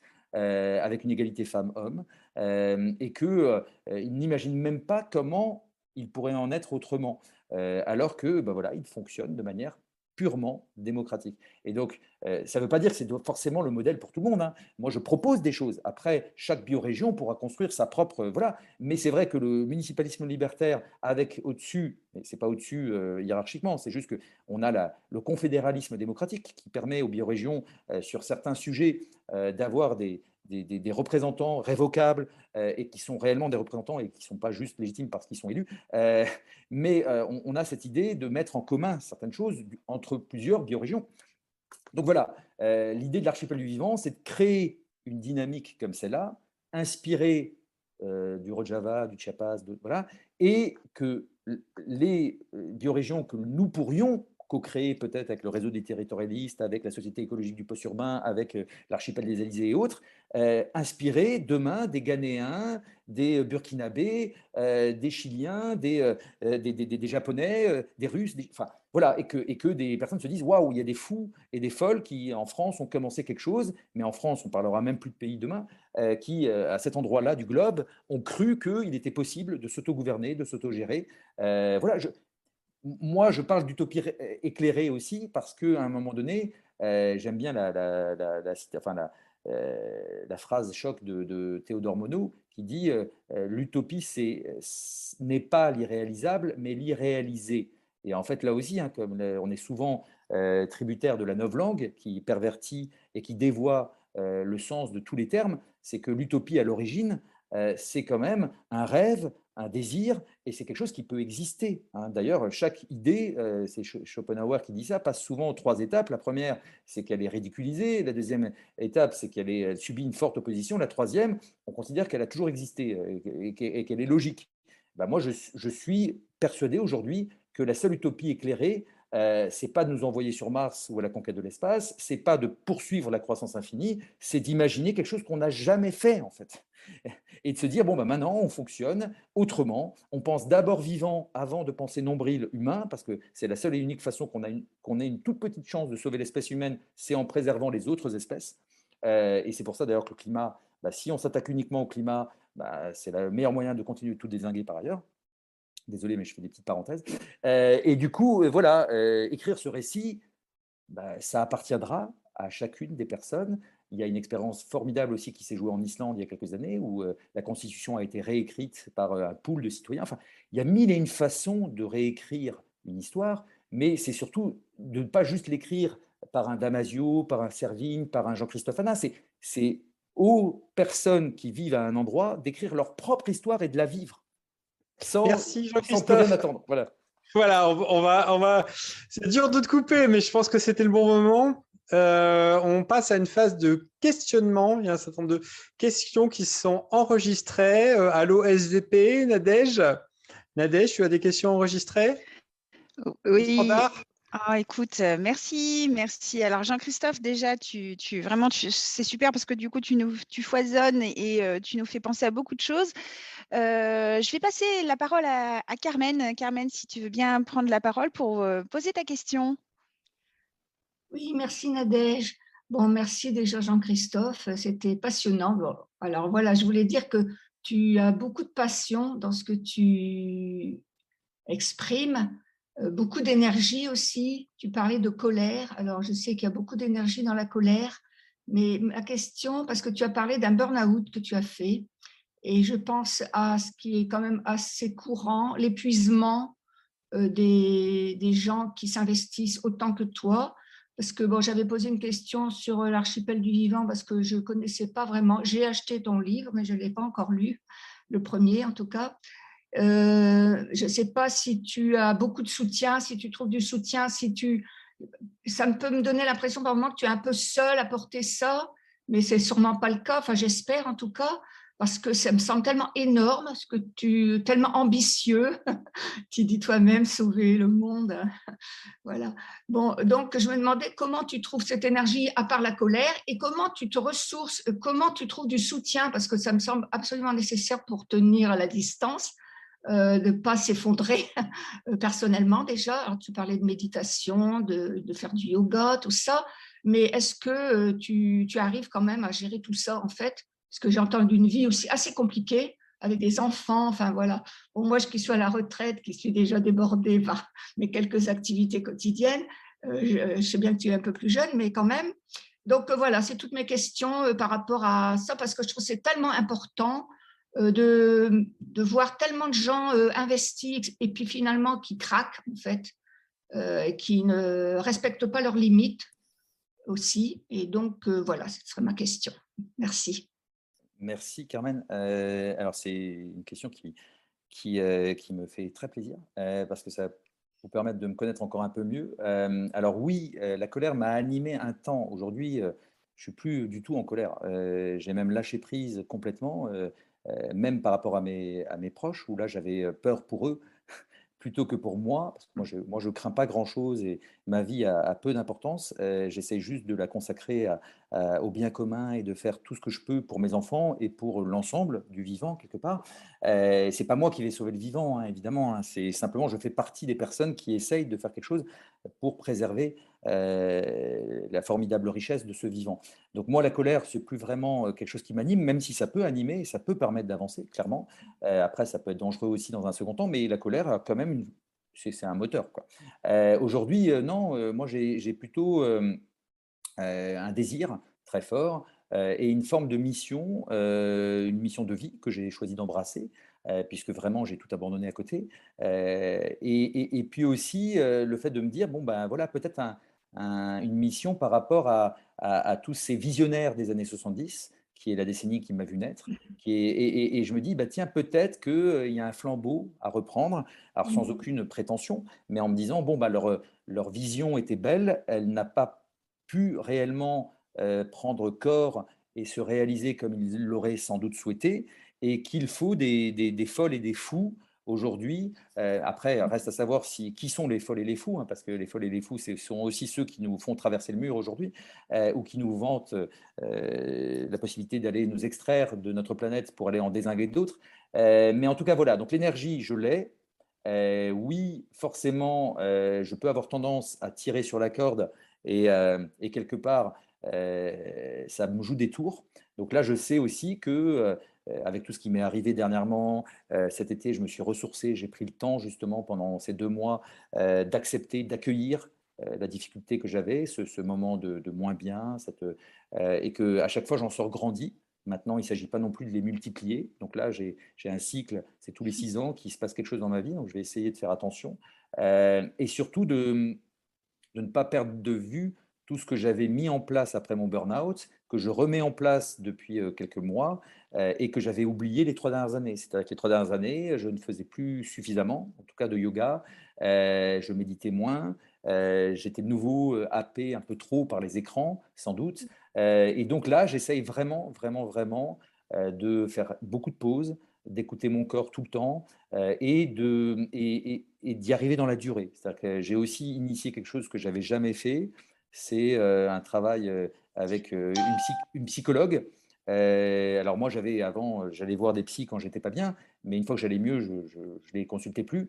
Et là, j'ai une psychologue comportementale qui me permet aussi de poser les choses, et puis c'est toujours intéressant d'avoir un regard tiers qui n'est pas un regard amical ou un regard de la famille sur ce que je traverse, ce que je vis, voilà.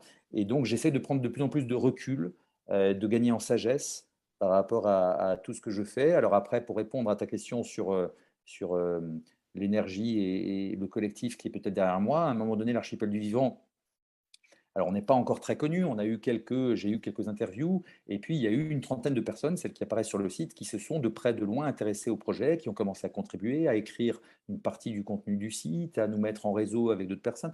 Et je pensais qu'on avait trouvé la formule, et puis on était aussi en holacratie avec des cercles, et puis ça n'a pas marché, on a essayé autre chose, enfin on est toujours en holacratie, mais et puis on avait un cercle cœur avec une équipe un peu plus soudée, et puis finalement cette équipe a un peu sauté et volé en éclats quand moi j'allais moins bien cet été. Il y a 2 personnes qui étaient en éco-anxiété forte, qui nous ont quittés ou qui se sont mis en suspens. Et puis bah voilà, aujourd'hui effectivement, j'ai pas envie de me retrouver tout seul, c'est pas le cas, mais on n'est pas très nombreux. Et donc ce qui me nourrit, c'est que je suis en train de créer de très beaux partenariats avec d'autres acteurs que j'ai cités, des Obéissances Fertiles, l'Archipel des Alizés, le réseau des territorialistes. Et je me dis que c'est peut-être justement là aussi, dans une dimension d'archipel et de plusieurs acteurs, que nous allons réussir à mener à bien ce type de projet qui nous anime, puisqu'on se retrouve, les personnes que je cite, sur la même vision de respect du vivant, sur la même... on est tous inspiré par le biorégionalisme. Et donc voilà, il y a peut-être quelque chose qui se joue aussi avec plusieurs organisations. Mais c'est clair qu'il faut que je fasse attention à moi et j'en suis très conscient aujourd'hui. Merci. Merci beaucoup. En fait, je voulais dire bonjour à Jean-Christophe, que je suis très heureuse de revoir après toutes ces années à Strasbourg, parce que je l'avais quand même suivi dans plusieurs conférences qu'il avait données, y compris des ateliers avec Strasbourgo, et j'avais trouvé ça génial, quoi. Merci, Martine. Et je suis un peu émue parce que j'ai vu que tu as fait un parcours, comment je peux dire, qui t'a éprouvé, pardon, qui t'a éprouvé, mais qui t'a rendu, j'allais dire, encore plus riche d'expérience et de partage. Et actuellement, moi, je suis aussi encore toujours dans la recherche d'une vie meilleure et en voulant donner, si on veut, vraiment le respect du vivant et de l'autre à l'échelle vraiment tout en haut. Parce que dans le quotidien, moi je travaille encore à Strasbourg et je trouve que dans le quotidien, ce qui m'émeut, c'est que je ressens une souffrance générale peut-être de la société, mais que les gens la majorité ne se rendent pas compte qui vivent dans la souffrance. Et moi, je le ressens, j'allais dire pour moi et pour eux aussi, quoi. Et donc, j'espère, comme tu disais, qu'il y aura une fin de cette société qui en fait, rend les gens malheureux et qui n'est pas du tout digne de continuer de cette manière. Voilà, je suis désolée, mais Merci je suis Martine. juste, voilà. Merci pour ce partage et je te rejoins effectivement parce qu'il y a souvent des personnes, et alors moi je peux peut-être rebondir mais très vite, hein, vous inquiétez pas, Oui, très souvent des personnes qui ne comprennent pas quand je dis que je souhaite un effondrement rapide, parce qu'évidemment je ne souhaite oui. absolument pas les morts associées ou les dommages Non, c'est pas collatéraux ça, oui. occasionnés, c'est juste la fin de cette civilisation, quoi, la fin de cette société mortifère, écocidaire, qui écrase le vivant mais qui aussi détruit l'humain. Oui, Et qui nous conditionne, qui nous emprisonne, qui nous aliène complètement. Et donc, à un moment donné, effectivement, cette société, je ne vois pas comment la défendre aujourd'hui. Et c'est compliqué. Alors, moi, voilà, et je termine juste là-dessus, même si je me suis découvert anarchiste sur le tard, j'ai toujours eu cette capacité à me poser des questions et à remettre en question justement un certain nombre de choses qui ne m'allaient pas. Et quand je vois encore autant de personnes et toujours plus dans la rue, quand je vois qu'on ne sait toujours pas accueillir les migrants et que les 3 premiers, je ne les ai pas suivis, hein, je vous rassure, mais j'ai juste vu passer que les 3 premiers face à face entre les candidats républicains étaient uniquement sur l'immigration, sur l'identité nationale, alors qu'on a en même temps Zemmour, enfin, oui, c'est du délire, et que 70% aujourd'hui des sondages, enfin de l'électorat français, voterait, si l'élection avait lieu aujourd'hui, pour des candidats non pas de droite, mais d'extrême droite. Donc il y a un moment donné, c'est flippant. Voilà, donc je pense qu'on a besoin de vivre autre chose et surtout de le construire ensemble. C'est toujours ce ensemble qui est important pour moi. C'est qu'un gilet jaune, si il est face à la taxe carbone, il est coincé parce qu'il a besoin de sa voiture. Si demain, il a la possibilité de re-questionner les fondements de notre société et de s'apercevoir que peut-être via un revenu universel, il pourrait exercer une autre profession ou se mettre au service des autres et du vivant, il n'aura plus besoin de sa voiture. Et donc, on déconstruit tous les blocages. Voilà, tout à fait. Merci beaucoup. je t'en prie. Merci beaucoup. C'était très émouvant et je crois qu'on a le droit aussi d'être ému parce que c'est vraiment très, très important tout ce qui se passe. Donc, merci d'avoir partagé cette émotion avec nous. C'est c'est très flatteur pour nous que tu te sois senti de le faire. Thierry, tu voulais parler? Oui, c'est vrai que cette expression des émotions, c'est une dimension importante et à laquelle, je crois, au sein de l'adaptation radicale, on est aussi très sensible et très attaché, hein. Ça me replongeait toute cette discussion ou cette fin de discussion sur le travail qui relie Johanna Massy et à ce niveau-là, il nous semble que c'est sans doute, on parle beaucoup, tu as beaucoup parlé de faire des liens avec d'autres dans cette logique d'archipel et d'archipel du vivant en particulier. Dans la lecture du livre, tu évoques aussi tous ces états émotionnels et tu en fais véritablement un des leviers importants pour dépasser la situation actuelle. Et du coup, ce travail qui relie, on le retrouve dans le film d'Emmanuel Caplan, on le retrouve chez les Colibris à travers tout le travail sur la transition intérieure. On voit bien qu'il y a dans cet espace-là un espace de dialogue et d'accord au sens intérieur profond. Et du coup, on est en train de réfléchir au niveau de l'adaptation radicale aussi à des liens. On en parlait cet après-midi, ce matin, on avait une réunion du Cercle des Tisserands, d'une rencontre et de liens avec les colibris, parce qu'on sent bien qu'il y a de la résonance de ce côté-là. Quels sont, toi, tes rapports de ce côté-là avec les colibris? tu es en lien, tu as évoqué effectivement la désobéissance fertile. Est-ce qu'ils font partie des partenaires potentiels? Oui, oui. Alors les colibris, justement, je les connais un peu plus aujourd'hui. Moi, je suis quand même en relation directe avec Vincent Tardieu, qui est le rédacteur en chef de la revue 90 degrés, qui est sortie là cet été. J'avais le plaisir et l'honneur d'être la première personne qui faisait l'objet d'un portrait dans cette revue, qui est toujours en vente, que vous pouvez trouver aussi sur la boutique des colibris. Et puis une autre personne du mouvement qui a rejoint une petite équipe que j'ai moi-même rejoint récemment autour de Damien Deville de l'Archipel des Alizés pour imaginer un événement culturel, écologique, très singulier en 2022. Donc les colibris, effectivement, j'apprécie. Il y a une expérimentation sur les territoires d'expérimentation, je ne sais plus comment ça s'appelle maintenant, mais en tout cas, oui, il y a des choses qui résonnent et qui sont complètement alignées. Moi, je voulais juste profiter de la perche que tu me tends sur le travail qui relie, parce que moi, j'ai eu cette chance formidable de faire un stage de 5 jours, et je pense qu'il vaut mieux faire 5 jours que 2 ou 3, au Bois du Barde, donc chez mon Ah, amie purée. Anne-Laure Nicolas, que je salue, voilà. Et on était formidablement bien avec Claire Carré et Laure, j'oublie son nom de famille, c'est pas grave, ça va me revenir. Et donc Claire Carré qui a été formée directement par Johanna Messi et qui l'a suivie en Angleterre, en Allemagne.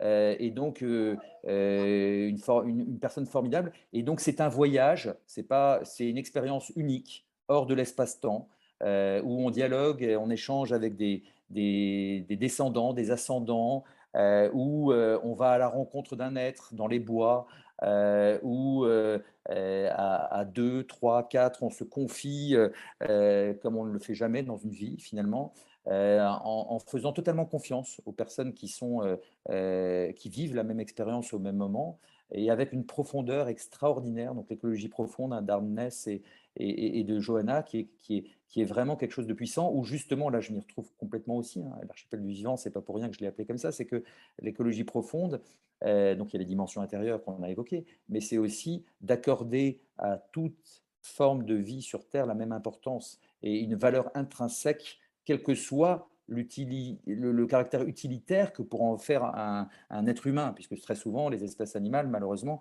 elles sont catégorisées en fonction de l'exploitation qu'en font les humains. Donc non, toute forme de vie aujourd'hui a sa raison d'être, et donc c'est tisser la toile du vivant, la toile de la vie, et nous faisons toutes et tous partie de cette toile de la vie. Et donc voilà, Johanna Messi, c'est formidable, je vous encourage. Alors moi je connais Roseau Danson, je crois qu'il y a une autre association en France, et on en parlait avec Daniel, et c'est une association où Gauthier Chapelle et je crois aussi Pablo Servigne à un moment donné, puisqu'il avait découvert le travail qui relie. Moi, j'aime bien Roseau Danson parce que j'ai trouvé ça juste incroyable et qu'en plus, Claire Carré a été formée directement par Johanna.